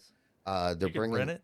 this new event, historical reenactment event. The Spirit of the Pines coming in this week. Never been there before. What I was reading the other night, they're going to cover 3 different war eras in their reenactment. So most people won't hear this before the event happens, but they want to make it annual. Baalbek Days is another little tiny festival. It's right down the road. Celebrating the Underground Railroad and a lot of the history of that here in our area that people just don't know about. And of course, Civil War Days, Rendezvous on the Reserve up Montpelier, and Heritage Days. We have all these things to celebrate the history of our area, and so many opportunities that our students have to learn these things that kids in the city or kids in the other part of the country or even other kids living in a rural area to have that many. And then you got 1812 just down the road, but I'm talking about just what's within a 20-minute drive of our house. There's all this history right here. and all this opportunity. So we're definitely going to go check it out. Might even shoot some footage for just down the road. We want to get some more cameras before we get too far in that project. But yeah, there's another shameless self promotion. Yeah, I think we're at 22. So I'm not that I'm counting. 78 to go. I am. We're almost there. You're making notes. So what do you do now? What are you doing these days? Well, I get up every morning and I wait for my phone to ring, and then I decide if I want to do what the person on the other side of the line wants me to do. And I'm more pushy than that. it took me about 3 days to come up, because I knew you were going to ask me that question, come up with an answer. Like my wife calls me a business consultant. I don't know. I haven't put labels on any of this. Like last year, after 20 years of being a professional, I walked away from my job and my career and started looking for another job. Like I am not an entrepreneur. I've called myself a couple of times the reluctant entrepreneur. Uh-huh. This wasn't part of the plan. I was looking for another salary job, something with shorter commute. Hopefully something with a company car. Yeah, sure. Maybe Maybe 3-4 weeks vacation a year. account, And after a few months of just not finding, well, I won't say not finding that.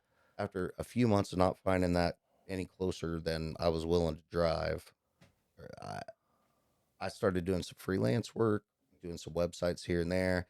I tried not to take on any project that would take more than 2 weeks, because every day I was confident I'd have a job in 2 weeks. And 2 weeks later, I would still not have a job, but I'd have more freelance work. And 2 weeks later, I still wouldn't have a job. So after about 3 months, I started thinking maybe I should at least try this for now until something else comes along. And back in January, I had a chance to take on a couple of pretty big jobs.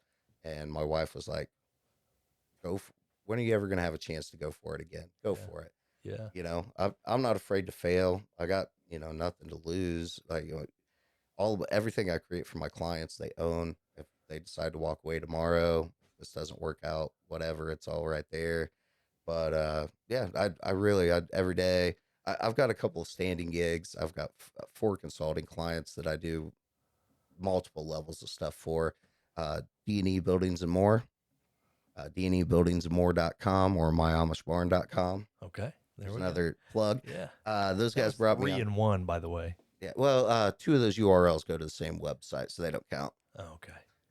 Fair enough. So I partnered with an Amish construction company back into January, beginning of February, and they wanted to do a rebrand. They had a really common name in the Amish community, Schwartz Yep. Construction, and there's a million companies with a slight variation of that name or an LLC somewhere out there. So they wanted something that would stand apart. A lot of their business is word of mouth, and I had the opportunity to put together a proposal. And when I say a rebranding, they didn't really have much of a digital presence, so it was almost like a launch. Mm-hmm. We did logos, URLs, designed the website, set up the emails, new phone numbers, the whole 9 yards, kind of bring them into the modern century as far as sales and outreach. But they're pretty conservative folks, so they invited me to stay on, and I'm handling maintenance on the website, social media marketing, some outside sales lead generation type stuff. So I went ahead and set up a second phone number. I invest a little bit of time every day. I say a little bit. I invest quite a bit of time every day into that contract, because they are my biggest client right now, and they're really on the verge of like the next step. They're doing great quality work. People just don't know their name. So that's what I'm doing with them. And then I talked a little bit earlier about Hilton's Crazy Bargains in Muncie and Hilton Automotive, Mike and Steph. They're the ones that totally gave me the confidence to step out and do this. Um, they're pretty established now. They've been in business since last January, a little over a year. They Most of my time with them is just hanging out more than anything professional. But yeah, they are kind of my OG clients. They're always there. And then Al Johnson, we talked to him Yep. about him. ADM, Al brought me in to do some promotion on a social media, and he's the first one that really had some confidence, gave me a chance in all this. So yeah, aside from those 4 kind of core folks, it's just freelance stuff. So somebody called me up the other day. They were asking about advice for an accountant. I'm not an accountant. There's my legal description or disclaimer. I'm not a lawyer or an accountant. That's Do not misinterpret any of this as legal advice. Yeah. I always say I'm not a therapist, but this is therapeutic for me. Yeah. That's funny you should say that because, like about a year ago, before any of this changed, when I was still working uh, a professional job and I was still commuting 45 minutes each way every day and sitting at the endless lights and Oh roundabouts and God. all that stuff, I thought almost, yeah, almost exactly what you just said has crossed my mind so many times because, that like now I have this freedom, I have these hmm opportunities. It's like almost like I didn't know they existed before. It's really interesting, and I'm make sure we come back to that where you were going. Keep going, because don't let me forget to come back to what I was going to say. Well, now you've thrown me off my train of That's thought. okay. Well, I'll say what I got to say then. So I watch younger folks right now that are willing to go out and not stay in place, not stay in that job where they're either not uh, satisfied financially or mentally, and they're moving and making changes. And the generation, I will say the generation before us, because I include myself uh, in what is Gen X. Um, there is a very close correlation between my age group, anybody born in 74 and on, and then those born in 73 and back. And I include people in my graduating class as being both sides of that coin, um, because more traditional, stay in your job, suck it up, just do what you're supposed to do. It's all going to be okay. You're supposed to be miserable. I don't believe that. And I think my brain started changing probably around 16 to where I realized I don't have to be miserable. I don't have to go to work at the same place for 30 plus years where I complain about it every day when I come home, or I have to work mandatory overtime or mandatory weekends or whatever. And my mindset has always been I'm going to find something that gives me pleasure, that gives me satisfaction of some sort, whether it be financially to get me where I'm going next, or mentally to continue. And it's always a balance, right? Um, wasn't a happy camper repoing cars because I realized this is probably not an old man's game. And so, in order to make a change, I made a career change, went back to school, became a teacher, loved being a teacher. But I realized as a teacher, I was never going to meet the financial goals that I had. And so, became an administrator. As an administrator, I was able to attain some financial goals, but was not able to maintain or attain a work life balance. It wasn't working. And well, it was working, but it was working 24/7 that was driving me nuts. So it's like we're constantly looking for that work-life balance. I know my dad didn't. No, no, I was thinking when you were saying that, it took me 20 years longer than you to figure that out because what you figured out at 19, I did at my early 40s, that guys like my granddad and guys like your dad, they raised us, to go work 20 years, get Mhm. your gold watch, sit on the porch, and those jobs don't exist Right. anymore outside of the government. And my Uncle Bob graduated, retired from 3M at 55. Yeah. And he's still alive today. He's 90, or he's getting ready to turn 91 this summer. And I think to myself, man, that doesn't exist for many people. And even back then it didn't exist for a lot of people. He is someone who has just broke a lot of barriers by Sure. being able to retire at 55. And he legit retired. He did some odd jobs, do some construction stuff here and there. But that guy set an example of, okay, maybe I don't have to do, like, I don't have to work like my dad did. Maybe I don't have to. And, looking around at other people. And I think a lot about it. I probably overthink a lot of things, but and it may not seem like that to my wife, that I overthink anything, but I think about that a lot. I think about we we have an opportunity to have work-life balance. There's work out there. There are opportunities out there that a lot of them didn't exist 20 years ago. Oh yeah, You know, yeah. this didn't exist 20 years ago. And, No, a recording studio like what you have, and oh God. yeah, this would be just totally unattainable. But back to what we were talking about, the music business, the same thing. Those independent artists like Derek, they wouldn't have the opportunity because Right. the technology wasn't there. Right. You know, your like I said, your dad, our grandparents. It, I always wanted to emulate that generation. The greatest generation. We Sure. we wanted to be those guys, and those are the guys that said you go to work even when you don't like it.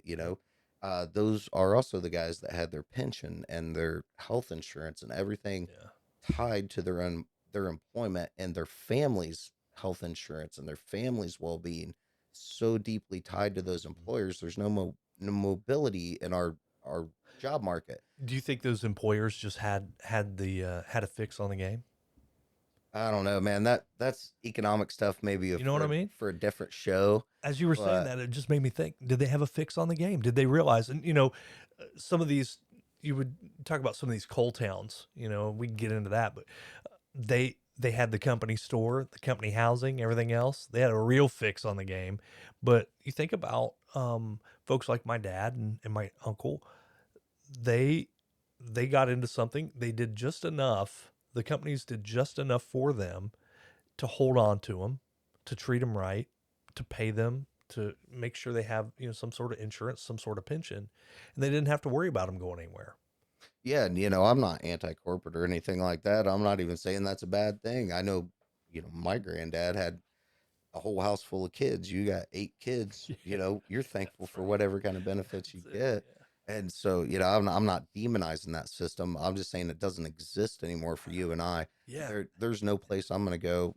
I've got my I'm never going to retire. Our generation never going to get to retire. Yeah. Work life balance is something that is a myth.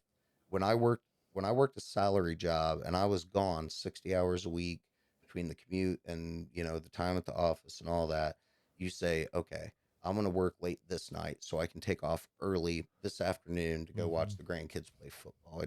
And you're constantly playing these games with yourself where you're trying to convince yourself that you deserve some kind of a reward for the sacrifice that you're making. Yeah, work's a sacrifice. We all got to get up. We all got to put our time in. We'd all rather be at the amusement park eating ice cream. But it doesn't have to be hell.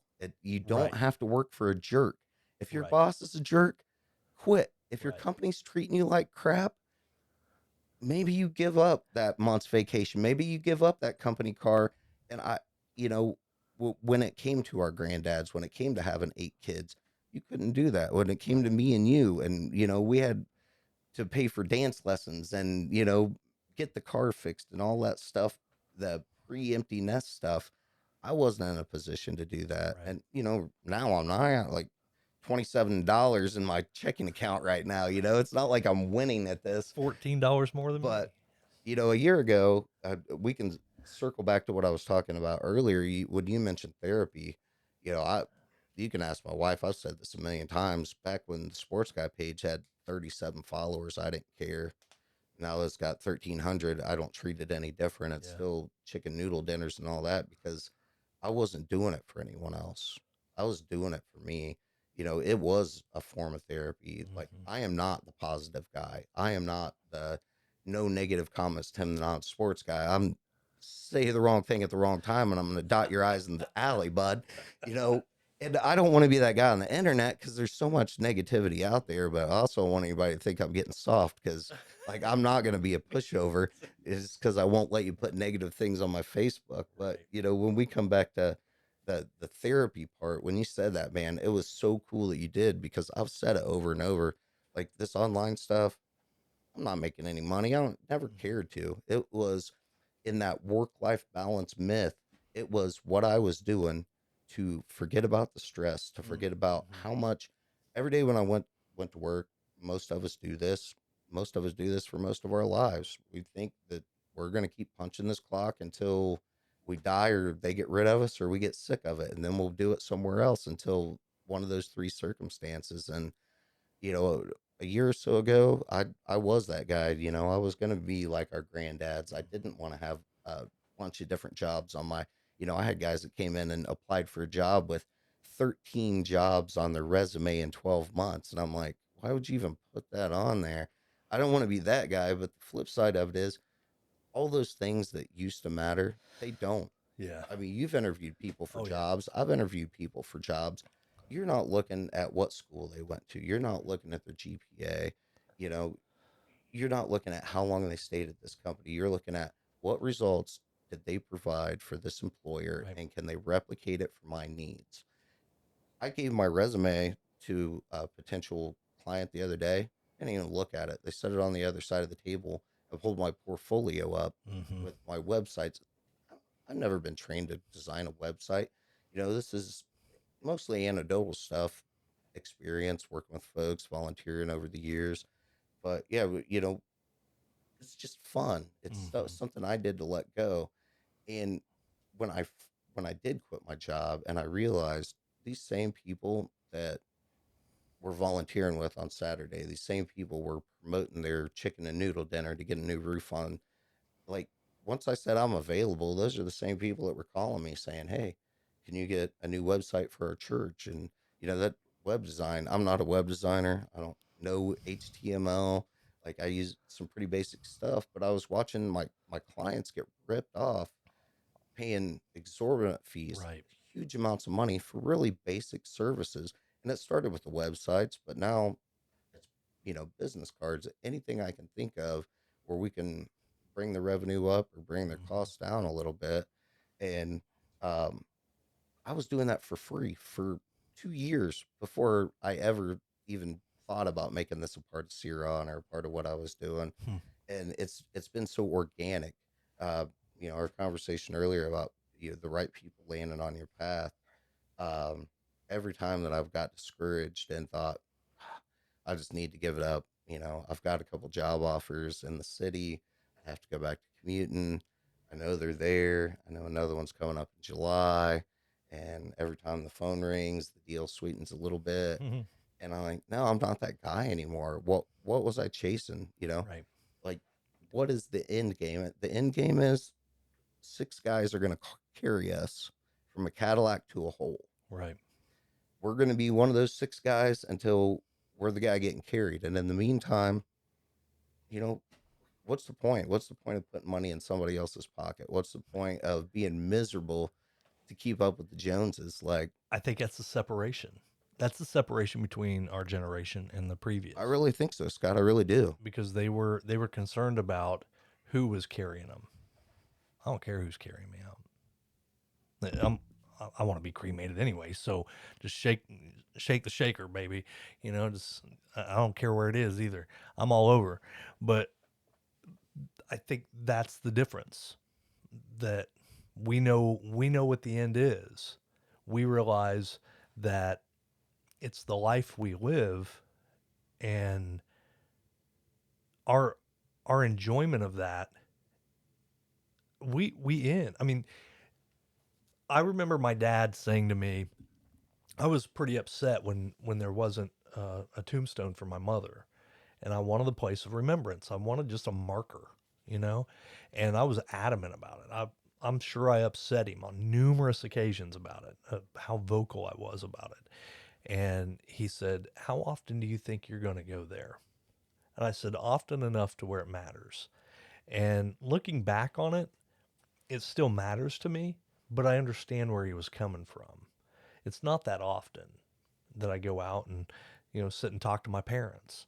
Um, but knowing that it's available matters to me. But I can do it from anywhere, you know? Um, so that's the interesting part. And I say the previous generation. My dad is a previous generation, but he taught me a lot about how I respond to the world in my path. I'm a lot of my dad. Oh yeah, me too. My You know? my old man's a, you know, march to your own drummer boy, just like your dad. We Yeah. got that in common for sure. And both hardworking sons of bitches, that's for Yeah, sure. and I don't mean to be, I'm not shitting on previous generations. I'm not. Man, everybody's got their own path. There's people in our generation that I'm going to work same place all my life and I'm going to retire from there. And God You know bless what I them. mean? You know, that's what I wanted to do until I Right. realized that path's just not available anymore. I'm not mad at them. Like I hope they're the most successful person out there. Um, in fact, I saw something the other day. Um, somebody made a post about, all those people that were crapping on you, blah, blah, blah, take a look at me now type thing. And I'm like, I hope they're still watching me. I hope they're watching me to the point to where they're so upset with my success that it motivates them to become more successful themselves. And they can Absolutely. quit focusing on me and start focusing on themselves to figure it out. If that's what it takes, if they're that upset with my success and where I've gone in life, that's not my problem.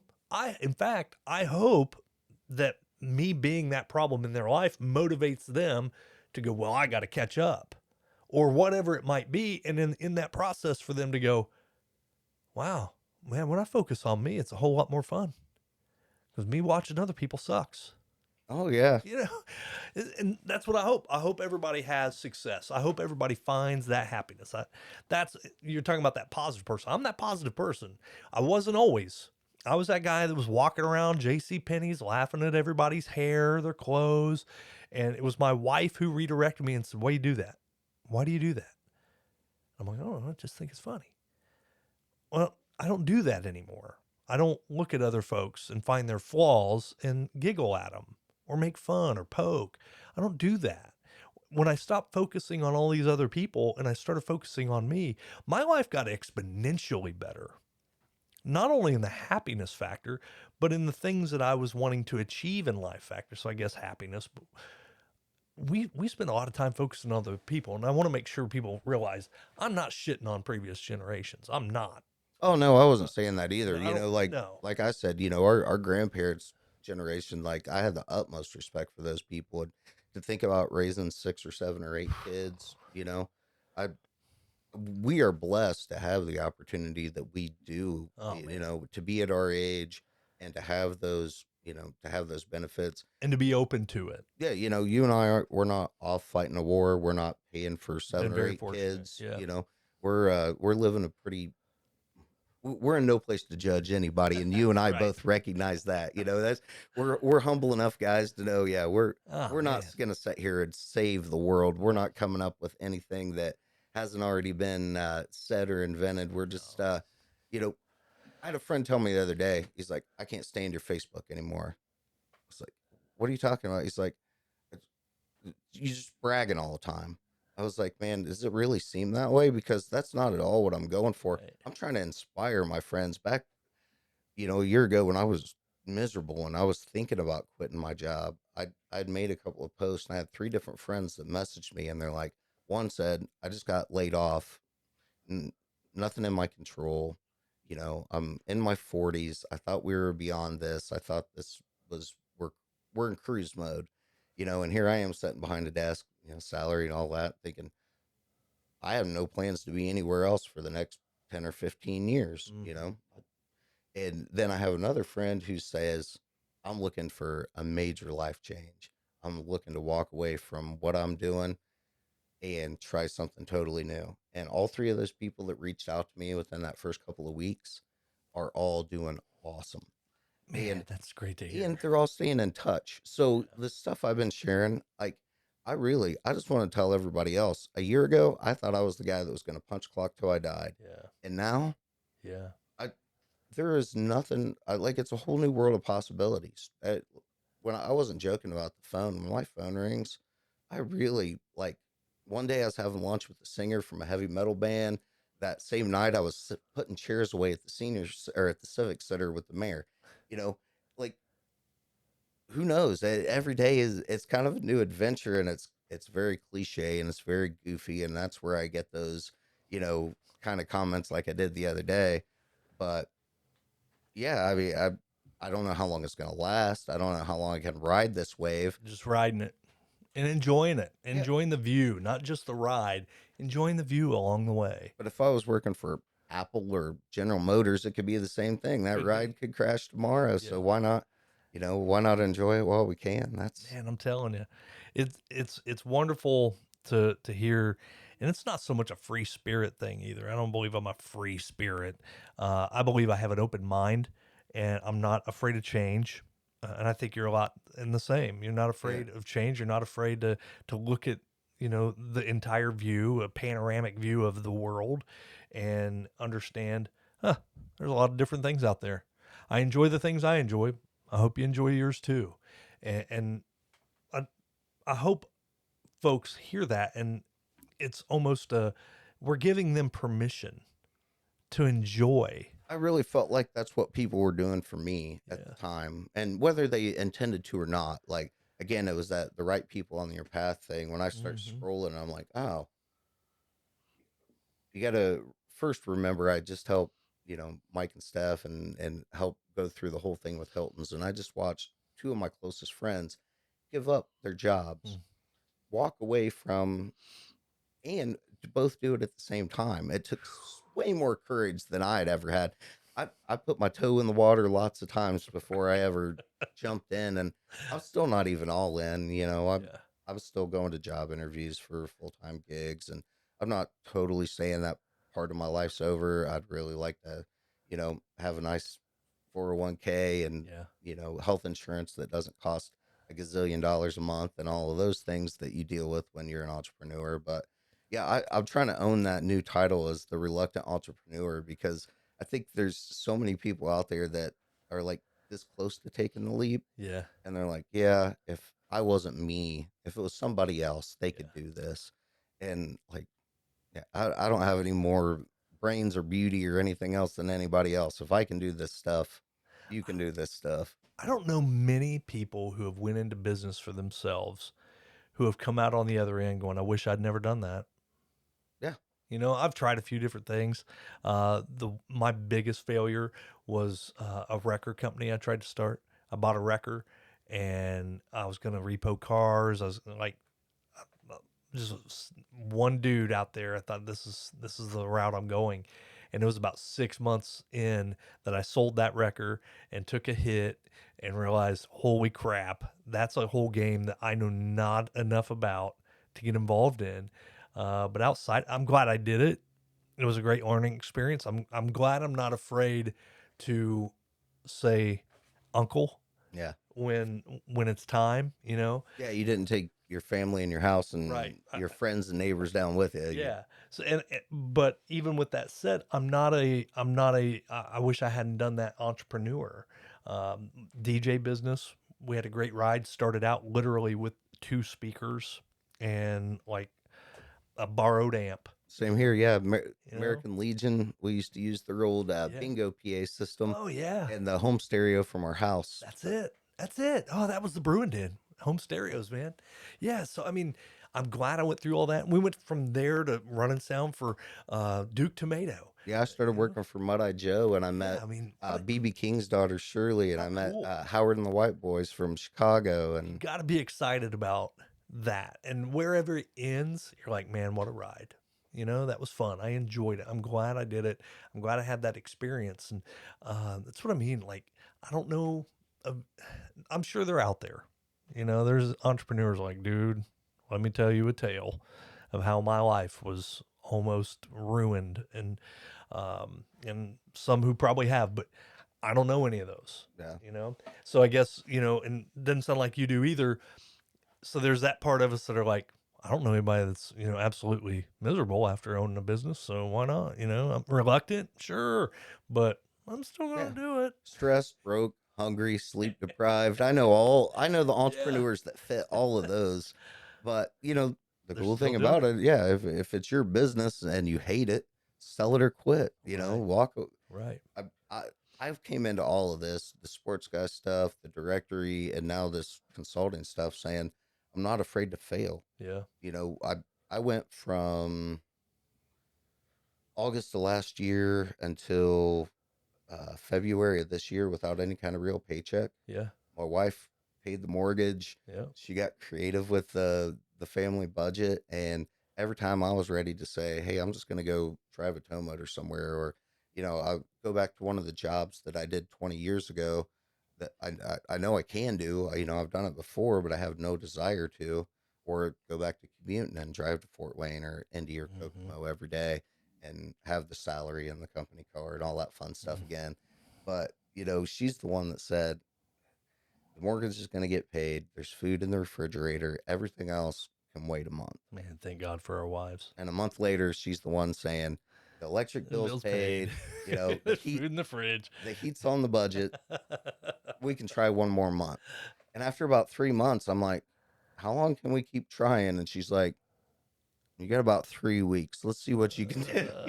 Because I made the joke from the beginning. Anna said she'd be my sugar mama till the checking account got sweet and low. There we And go. that's where we were. Like, when the end of January or December, I was ready to be done. Yeah. January 1st, I had my resume updated. I was ready to go back to doing regular interviews. Yeah. Be ready to do the commute again. And after that Christmas weekend and the New Year, and everybody's kind of like, doing the resolutions and all that. And that's just not us. Yeah. You're like, so, what's in store? What am I going to do tomorrow? Yeah. I'm going to call this place. And she's like, no, you're not. She's like, finish this freelance job, get paid, go buy some more business cards, go shake some hands, go whatever. But no, I'd probably be either commuting to Kokomo or driving a tow motor right now if Anna hadn't been kicking me in the ass through all this. Buddy, I have no idea what I'd be doing right now. Like without the support of my wife. That was just the last few months. I know what I've been doing without her support, period. I think about how many of those few months there have been. We're in one right now. I switched to full commission in January. This is my first adventure and not having a regular check showing up. Yeah, I get it, bro. Yeah. So it's been interesting, but my board is nearly full and things are on the right track. And just looking at a sale earlier today, and I look at my commission on it and I'm like, it's $12. All right. Doesn't matter. It's $12. I don't care if it's $12 or it's 12,000. I still go after it in the same idea, the same pattern of trying to help my customer. That's all I care about. Trying to help my customer. I'll make a little bit of money or a lot of money. Doesn't matter either way. Or sometimes none at all. Right. Yeah, I've had to give one away. Yeah, sure. My fault. I own it. But good. So what's next? Well, I can't tell you. Okay. I had a really interesting experience last week, and I had an invitation to put a bid in for a website for a total redesign. Biggest one I've ever done. I have no idea if it's going to come through or not. If it does, that's what I'm going to be doing for at least probably the next 5 or 6 weeks. Pretty solid. Wow. D&E Buildings and More. That's my bread and butter right now. Selling post-frame construction buildings, helping these really great Amish craftsmen build their business. And if I don't end up, this website gig's kind of gonna decide. It's gonna be not the biggest project I've ever done, but probably the biggest website I've ever done. A big time commitment, and if I do it, I can't take anything else on. No freelance work, no new consulting client, no nothing. At least for a month or so. So I'm kind of holding off to see where that goes before I sign up for anything major. But I had a call yesterday from somebody that knew what I was doing for D&E, and they were asking if I'd be interested in doing that for another family. Not right now. I've made a pretty big commitment to the consulting clients I have, and it's something I don't want. I want to be the guy that always answers his phone. I never want to be the guy that goes to voicemail. I never want to get so big that people don't feel cared about. Like the whole point of what I'm doing is that hands-on, the one-on-one, that I have a key to your office and your back door, Yep. Like some of these folks, I really have been there either from day one of building it or day one of the rebranding and the rebuilding. And, I've got a stake in it. I feel a sense of ownership in it, even though it isn't my company. And working with a small business group, I get that satisfaction all the time. Sometimes it's just 2 or 3 calls a day answering questions. But what's next? It depends on which one of you guys call me tomorrow. So when my phone rings in the morning and I say yes or no, that determines what's next. Yeah. It's terrifying for a guy like me. I'm a plan A, plan B, plan C, plan D and E guy. Mm-hmm. And before I even look at something, I got to have a backup of a backup of a backup. And I can't do that in this. That problem I have, if you ask my wife, it's driven my family crazy forever, but it's always been a benefit to my employers. They like having Right. somebody nuts like that. 100%. But for me myself, I can't run my business that way because it's too dynamic and it drives me insane. I can't have a plan A, B, C. There's a lot more on the fly. There's a lot more guesswork. There's a lot more quick research and fast answers, and uh, it's great. I mean, I feel like I'm 20 years old again, physically, but like being excited about something again, and Good. uh, the idea of being an entrepreneur still scares the hell out of me. Not knowing what I'm making from week to week, not having a regular paycheck. I've never worked like that before. I've had a salary job for decades. So, yeah. What's next? Call me tomorrow and Maybe you'll have a better idea. no, call me What tomorrow and offer me a job. There it is. What are we gonna do for the Schick show? Oh man, We need to do some video promos for you. buddy. What? Maybe do some static stuff that you can put on your YouTube videos, so it's not just the logo floating. Yeah, I don't. Here's the thing. I just don't know. I don't know what any of that stuff is. So, yeah, What's next for you, Scott? I don't know. We're gonna see. I'm gonna continue selling furniture to schools and enjoying that, and hopefully make more connections and enjoy this work-life balance that I've found. I've found it, so it's working for me. Before we wrap up, man, let me throw this term at you. Okay. I put this one up on the Sports Guy page the other night. Instead of the work-life balance, work-life integration, because Integration. So, as a principal and an educator, I had work-life integration because I was Mr. Schick 24/7. As Scott Schick, furniture specialist, I get to have a work-life balance.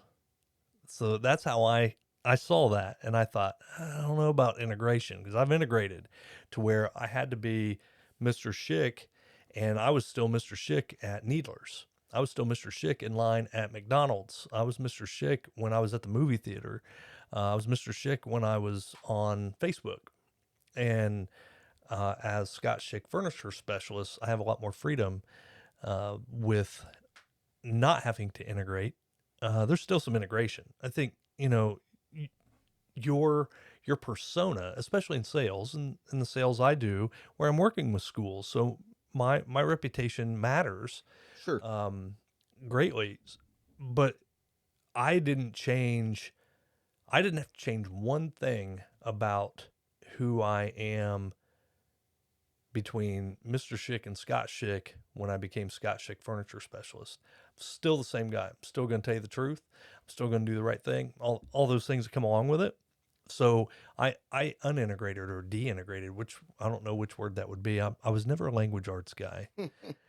Clearly, I was a social studies teacher. and the funny part about that is my model was almost backwards to that Okay. because your professional, Mr. Schick, the teacher, the administrator, all that, it reflected in how people viewed you as an individual. Mm-hmm. What I've tried to do is take the crazy guy, I don't know, the close to the real me as you can be on the internet, the guy that pops up at the local toy store, Magic Corner, and does a live video just for the heck of it, or goes on their friend's podcast and does shout out to 100 different businesses and other folks 37 that aren't paying me. That's the thing.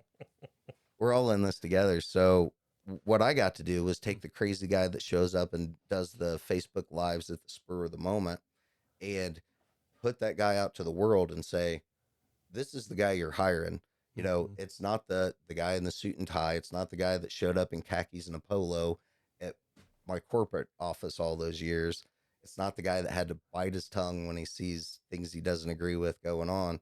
It's the guy that put himself out there for the world and said, hey, like me or not, this is what I'm doing. And then said, this guy is starting a business. You know what he's all about.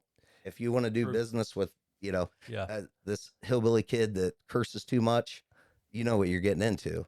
And I think that going from, instead of trying to adjust that professional persona into the rest of my life, it's been the rest of my life, all this volunteer work I've been doing for years, integrating into my career. So, when I show up at the small business meeting, I'm not there giving a sales presentation, because Right. everybody in that room, I've said this before, raise your hand if you've ever got a bill from me.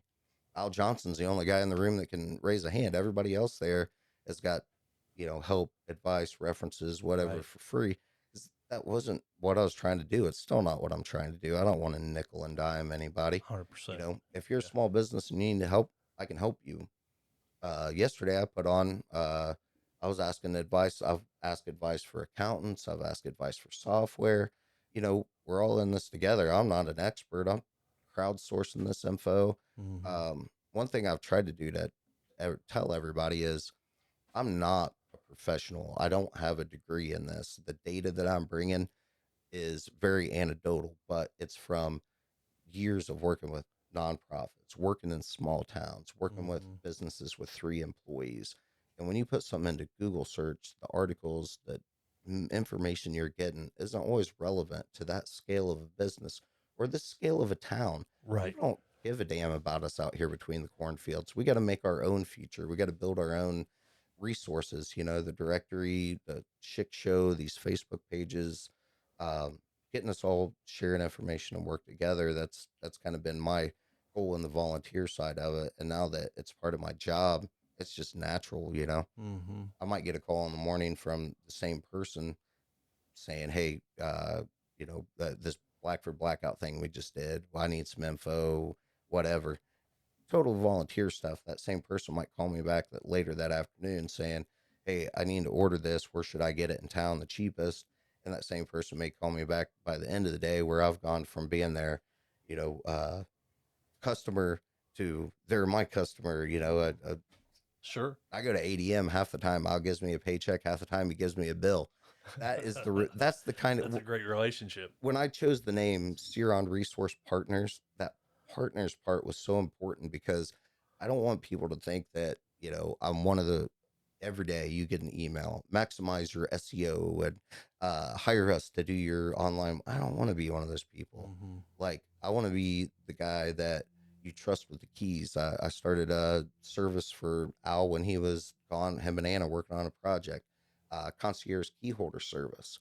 What the hell's a concierge key holder service? It's a dumb term I made for a guy that can unlock your door and let your employees in, answer your phones when you can't be there. It's not, I don't know how to run your business. I don't want to know how to run your business. It's a guy that, that you can trust to make a run to the bank for you when you're out of town. So you don't have a $6,000 deposit sitting in the bottom, bottom drawer of your cabinet in the shed out back, or, whatever it is that your business does for crazy stuff like that.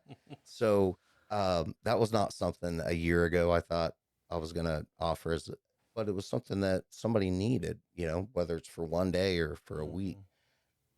I'd really love to take a vacation again one day. I don't know when or if that's ever going to happen, but I'd like to think that I've got people in my network that I could trust.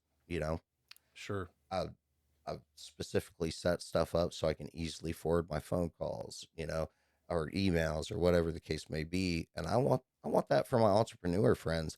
I don't want you to think that if you take your wife camping for the week, you got to drive down the hill 3 times a day to where you have cell phone reception. I was doing that 2 years ago. Right. That's not a vacation. Right. No, I don't want that for my friends. I don't want that for any entrepreneur. So, if we build these networks where we can trust each other, where we can help each other out, we can give each other those breaks, even though we're all busy. We can go unlock the factory for our friends so that their production crew can get in and they don't have to, make a trip back just for 1 hour, or delay their leaving to go see their grandson graduate because they got to be on this call. That Right. none of this is that important, man. No, None right. of this is that important. As you were talking through that, I was getting anxiety. Yeah. Am I laying it on you? No, because I've been that guy. Yeah. That had to, walk away from an event at, one of my kids' events, take a phone call, or to, have a I'll check my email while I was at dinner and look on it. Somebody sending me a message saying, "Hey, have you looked at Facebook today?" And no, or since you left school, no. Yeah, you need to. And I'm like, oh man, it can't. Like, if I make it wait at that point in my life, I couldn't make it wait because that's all I'd be thinking about. So I might as well open it up, see what it is, and start devising a plan to get over it, because all I'm doing is delaying the inevitable and stressing about it the whole time you're delaying it. Yeah. Whereas now, my phone's buzzed a few times. I can get to it. I can get to it. It will be fine until we're done. And that's where I was looking to get to when I made this move to educational furniture, was someplace where I could have a balance, not an integration. For me, that's how I'm mentally. I totally get where you're coming from with it, because I feel like this integrates into what I do as a sales rep for the company as well. This is something that I talk to my customers about. Heck, I had a superintendent telling his entire administrative staff about the Schick show. Be careful how you say that. Make sure you say it slow. Oh yeah. Like, well, okay, I've never heard that one in my life. Whack whack. The whole Schick thing. So it's part of that integration, but that's just who I am. So I think we say the same thing, just approach it a little bit differently, see it a little bit differently, and how we integrate it or separate it. Yeah, and I think how we got, even though we're in similar places with what we're doing for the fun stuff, the podcast and the sports guy and all that. Yeah, how we got there is so much different. Yeah, That I don't think it's an apples to apples, but yeah, we're definitely. I feel like we're on the same page when we're talking about these things, because we're looking at it from a very similar perspective. yeah. Sitting here thinking about what's next. At one point I had started setting up to video all my podcasts, and you can see I've got like a couple of little Yeah. spots here. I was going to put a camera here, camera there, had a camera over here, had another mount I was going to put up here, and it got to the point where I was like, nope. Yeah, I don't know if people would feel as comfortable sitting here. Like, you should definitely post some pictures of this, so people. Maybe we could even do like a little virtual, like I said, some static video you could show that just pans around the room. Or You want me to get a picture of you? No, I don't want you to take a picture of me. That's what you just said. You said I need some static posts of your studio, not of your guest. You're in my. Oh, that's me. That's not you. Hey, there you go. Take a selfie. There it is. But no, it's interesting when folks come in, they're like, whoa, you got a lot of stuff going on in here. My wife comes in here and gets all kinds of anxious because it's just stuff. And I'm like, yeah, this is what I grew up in. This is how my house was growing up. This literally looked like our living room. Yeah. My mom had things everywhere. She was a collector. Awesome things. The rest of my house doesn't look this way, but these are things that I find some joy in some way, shape, or form. It's not like I'm going, oh my God, I can't live without that psychologist sticker over there. I just think it's kind of cool, so I stuck it over there. We find some little bit of joy in the things we hang on to. Oh, I'd like to share it with my listeners and everything else. It's just not it doesn't come naturally to me. You're talking about websites. I have a website. I've built a couple of them. ScottSchick.com. There's a shameless self-promotional plug. But I haven't done anything with it in probably 6 months. And I totally redid it when I stopped being an educator. Yeah. So it was my portfolio page.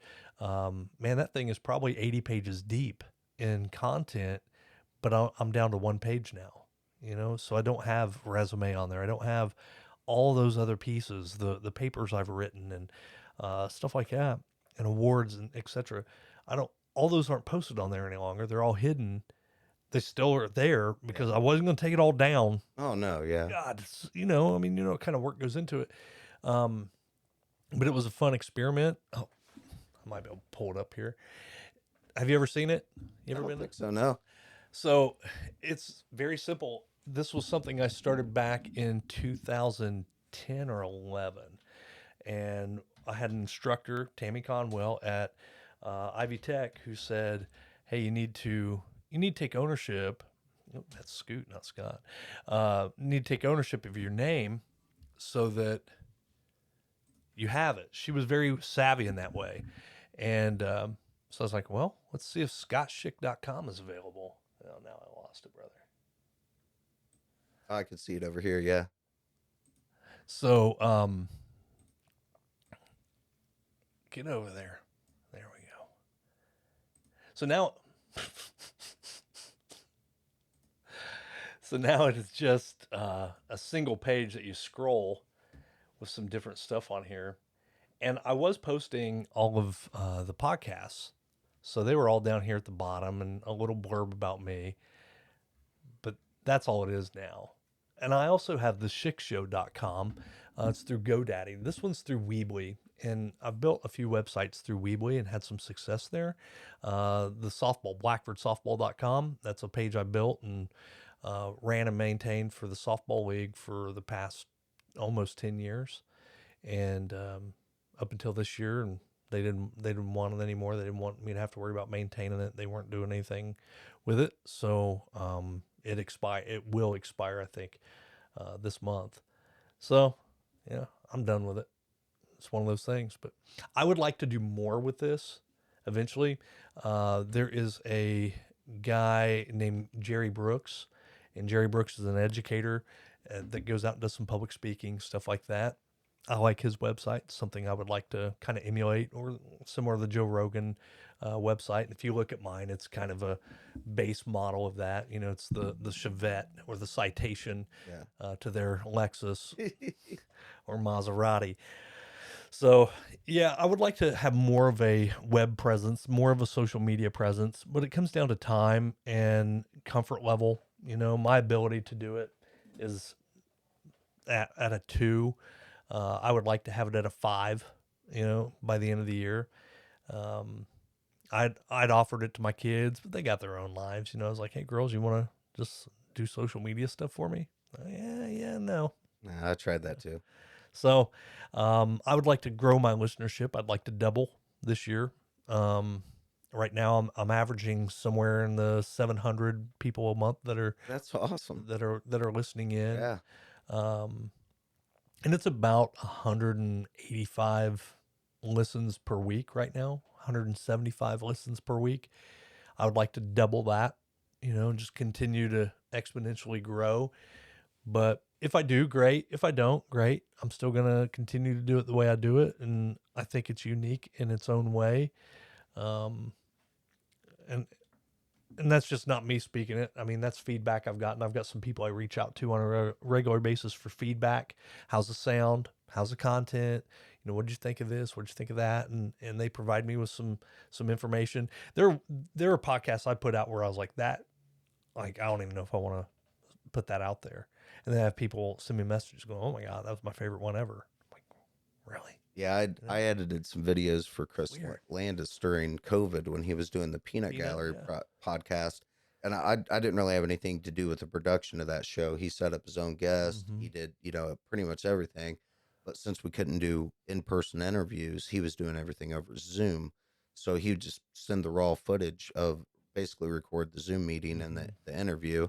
And it did a okay job of cutting the camera angles back and forth if you don't interrupt each other. And then I'd go in and just clean it up, cut out the hems, haws, any of the dead air I could. Made a cool little intro, outro kind of stuff, and dressed it up. And in that time, that's when I really, I used to be able to spend 6 months making a video. That one I did, the Free to Leave video with Derek Jones' song for the Amvets. I think I spent 6 months finishing that 3-minute video, and it was just slideshows of, but I wanted to make sure, you know, the history was there, the pictures were there, and I was still brand new, you know. I bought some $80 software, and I was just figuring this stuff out. And then by the time that I got to what Chris was doing and the Peanut Gallery, he was knocking out 3 interviews a week, and I had to hone my skills. I had to get more efficient. I had to get faster. I had to get better. I had to stop, you know, worrying about all the little details. And there were definitely some shows that went out on that he wasn't happy with, you know, connection issues. You had to rely on the hardware of your guest. I'm sure you've dealt with that some doing remote podcast stuff too. And that's, in the last 4 years, that has advanced Oh my leaps gosh, and man. bounds. When we were first going into that, so a lot of times I'd have this choppy stuff, and is this important enough to leave it in, or is it a distraction? And he gave me a pretty wide editorial control over that, and I really enjoyed doing it. But it helped me to get faster. It helped me to get better. I'd never be able to, the video stuff's what I love to do. Blackford Directory TV on YouTube. Mm-hmm. There's another shameless Yeah. plug. Um, that's where I'd really like to be focusing my volunteer time. Um, I started with the directory because we didn't really have a real reliable, up to date list.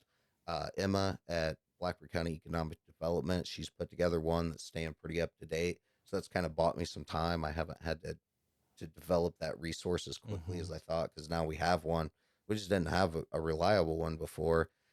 So some of the things that I had wanted to do from the beginning, like going out and interviewing guys like you, or interviewing the local business owners and putting these profiles together to go. It's not just a business listing. Before you travel to Hartford City, you can go take a virtual tour of the store, or before uh, come up, or go to this store instead of that store, you can go in, you can see the owners, you can see what it's all about, you can hear why they do what they do.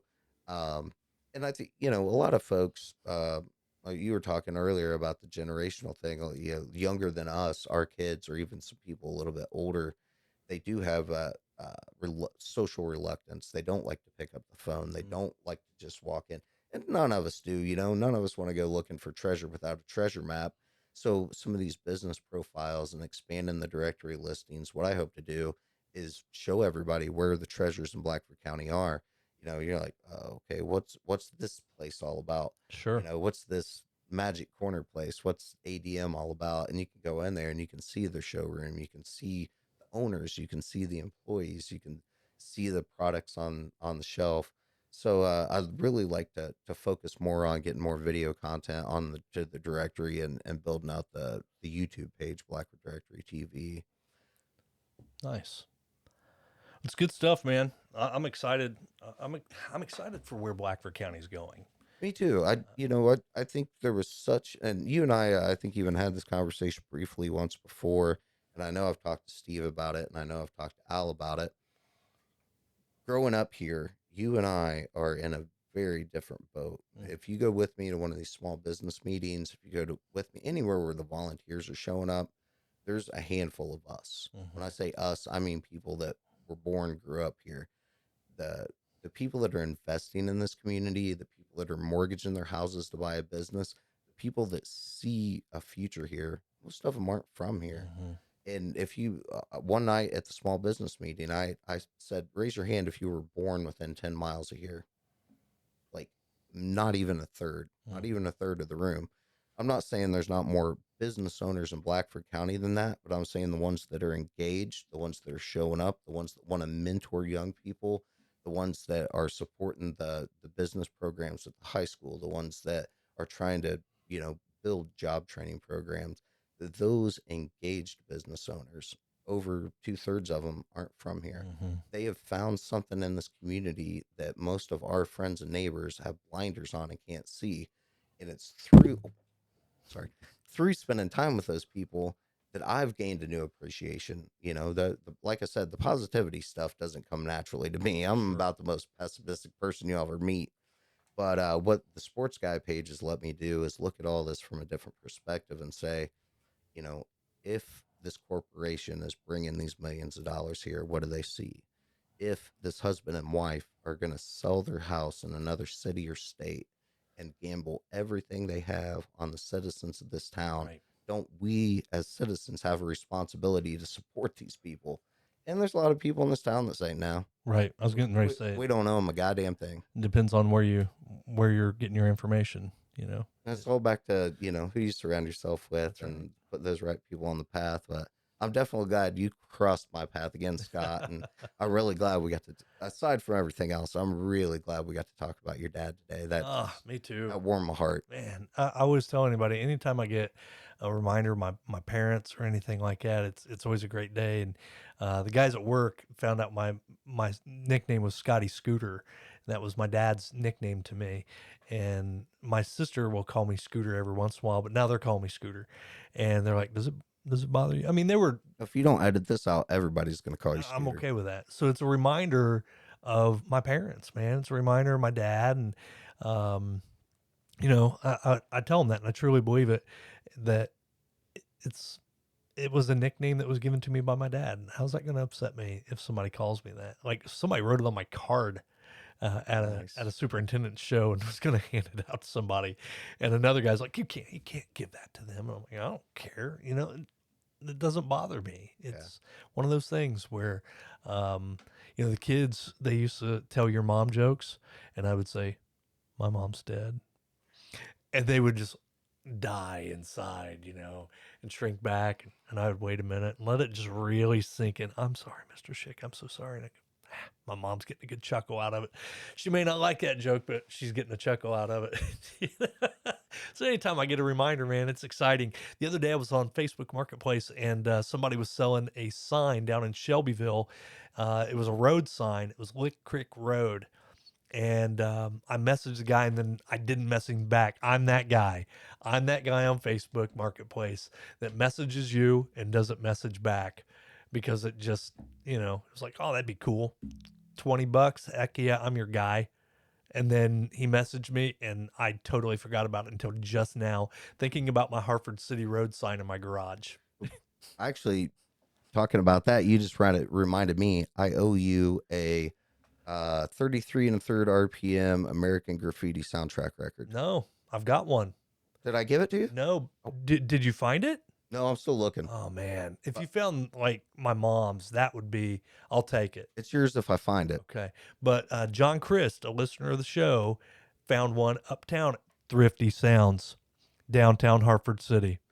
They're your best deal for records in Hartford City. That's why I don't do. Go see Tim Lee. No, I deadpan it on purpose because I used to do the JD Byrider hard sells on the radio. I go down WCJC and I go, come on down to 3101 Southwestern Avenue on the Marion Bypass, just across from Walmart, and see Scott Richardon. Yeah, I retired my DJ voice when I stopped getting paid for it. That's it. Thrifty Sounds, downtown Hartford City. We're at 47 right now, just so you know, because last time I knew we were at 37, and I started counting again after that. You went ADM, like you rattled through pretty quick, and we just did Thrifty Sounds 4 times.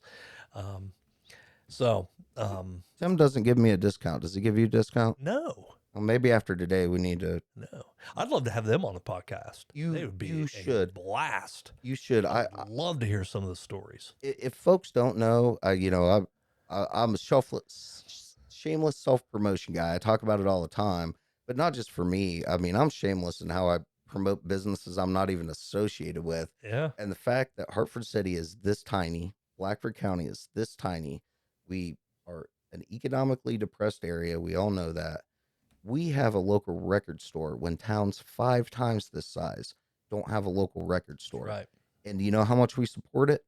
Not enough. Not enough. Included me. Yeah. We could all go there more. If you bought, that American Graffiti album, if you got a friend who's looking for an album, go buy it for them for their birthday. Yep. You're looking for art. If you're looking for artwork. Yeah. A wall hanger. Something cool to just hang on your wall. Action figures. Yeah, I mean, like if you're even looking for just something different, go on Pinterest, look up album art, and you will find so many ways to display an album cover. You can't do it with a CD. You can't do it with an old tape case. It has to be an album cover. It's big enough to like give you that feel of, it's so cool. We have some records downstairs, and Jennifer's become a collector. It's a miniature collection at this point, but she's growing it through Thrifty Sounds, through it used to be Village Green over in Muncie. I don't know if they're still there or not, but they're former guests on the show, Andy Thorpe, Electric Crayon Records on Tillotson, just south of the railroad tracks in Muncie. Have you been up to Psychedelic Cellar in Marion yet? I have not. Yeah, you need to check out. It's downstairs. It's like in a basement. Wow. But check out some of the I'm trying to focus on Blackford County, Yeah. but you get me starting to talk about record I know, stores. man. We'll go all day. My next guest, this Sunday's guest, Ryan Reed, former classmate of mine. His mom was a teacher at the high school, has a record store out in E-Town, Elizabethtown, Pennsylvania. He's a realtor and has a record store, but he's a reluctant entrepreneur where he was like, hey man, let's just start a record store. I got a cool collection. It would be fun. Let's do it. And him and a buddy started the record store. There's opportunity. And Elizabethtown's a small town, not like Hereford City, but there are opportunities here to start small businesses that don't exist elsewhere because of the cost of entry. Yeah, our low cost of living here, being a bedroom community for commuters, has been the reputation for so long. But what some of the people in the small business community are trying to do is change that view from this is a great place to live cheaply if you want to drive to Muncie or Marion or Kokomo or Mm-hmm. Portland for a job, and say, hey, this is a cheap place to live and it's a great place to start a Oh business. man. Um, Yeah. not every business is going to work here. Not every business is going to succeed here, even in the greatest idea. But we mentioned Magic Corner a couple of times. They're coming up on their 3rd-year anniversary. There are so many naysayers that said how many towns this size have a toy store Right. to begin with, Right. plus the game store and all the other stuff Right. they do there. So we got a record store with 12,500 people in the county. Yep. We got right down the street, we've got a game slash toy store. These are the types of things that you see in downtown Muncie or on what do they call it, Nerd Road in Kokomo. Uh, Cities that are exponentially larger than us that struggle to keep these businesses going. And we've got to support them. Like there wasn't your mom's store is the closest thing I had to a record Right. store. I want this to be here for the kids that can ride their bike up and save their allowance money and go home and jam something their mom would never buy for them. Right. That's how I grew up. I'd ride my bike up and get a record from your mom and go home and listen to it. And sometimes it was a gym and sometimes it was not. I almost feel like you were picking out of those records that didn't have sleeves. Didn't have a jacket, an album jacket. Yeah, I could get those for $0.25. Yeah. I mean, those that was potluck picks, man. Yeah. Well, dude, thank you so much. It's getting hot in here. Yeah. My wife said, Sorry, "You're man. going to be home before dark." Oh, And I said, well, I don't know. I'm going to talk to Scott. there are so many things we just touched on within the past 10 minutes that we could do a whole nother 2 or 3 podcasts on. I want to interview you for my show now. When are we doing that? I don't know. Let's wait a couple weeks, see if I get this gig. All right. Whenever you're ready. Cool. Are you talking about for like your? Yeah, we'll just do a video show. Let's do it. I'm excited about. We'll get your stuff out in front of my audience, my stuff out in front of yours. That's what the podcaster That's the way forum it's was supposed to be. Yeah. OG podcaster, I don't know if you know this or not, was the dude from MTV. Now, Adam. Corolla? No.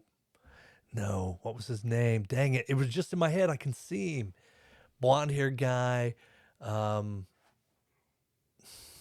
Now I got to look it up. Gosh, dang it. Good thing we got them computers all around us here. Right? Dag nabbit. I can't see that one over there. My eyes are stinking horrible. There we go. All right, we got to see it. Yeah, I'm just thinking about it as you sit down. You were talking about OG people, and they call him the Podfather. Adam Curry. Oh, yeah. Adam Curry. Yeah, you're a lot deeper into this subculture than I am. Yeah, so he's the Podfather. He was the first person to have a podcast, and he called it a podcast. They came up with the name because you could put it on your iPod. Yeah. And that's where it all kind of began. So pretty interesting stuff out there. It's been going on since the early 2000s. It was the No Agenda Show. It's kind of what I got going on here. There's no agenda here. It's just whatever happens next, and we'll see what happens next, dude. Awesome, man. Well, I hope that it's sooner rather than later we get something rolling, and really, I'd encourage you to come to. We're not having one this month, but I'd encourage you to come to our next small business meeting. May 10. Is that one of this? I got an email from Monica, so I'm on that. I've been intending to go for the past few months. And I was going to be there, last week? Was it last week? Or yesterday, day before, or whenever it was a Wednesday, I thought. And then I got the email saying it had been canceled. And, Yeah, they're doing some renovations or Yeah. something. But a lot of folks think they got to be a business owner or they've got to be so many steps down this road. Those meetings are free. Mhm. RSVP because a lot of times they have dinner or whatever. But those meetings are free. There's a lot of good resources. There's not a lot of wasted time. We try to move through things in about an hour and a half. And almost every month afterwards, I host a free networking event afterwards. Last few months, we've done it up at Hartford Hardware Billiards. Just went up, rented a couple tables, Man, and that's another one right there. we're getting to the point where we regularly have 40 plus people at these small business meetings, and it's to the point where it's hard to exchange business cards, or we'd be there for 6 hours. So what this lets us do is get through the agenda, get what business we have done, and then instead of everybody standing around in the parking lot for an hour talking afterwards, we can all go have a soda and we can sit down where there's heat and electricity and a roof. So Cool. yeah, Matt's been real great. There's another shout out, Hartford Hardware Yeah. Billiards. Matt's invited us back, and he's been super cool, super nice. It's great all ages facility, smoke free and all that. So it's Okay. been a good meeting place. But it can also, everybody shooting pool and stuff. It can get a little distracting. So we are looking for some different venues. If you're a Blackford County business interested in hosting on a weeknight, roughly 7:30 to 8:30, let me know. Cool. Awesome. Hey, Good let's stuff. Thank you very much for coming in, man. I appreciate it. I've had a great time. I'm excited to get together again. You got anything else? I got 4 unread messages. Let's go Not let's even go get back to work, brother. All right. We'll see y'all. Thanks, everybody.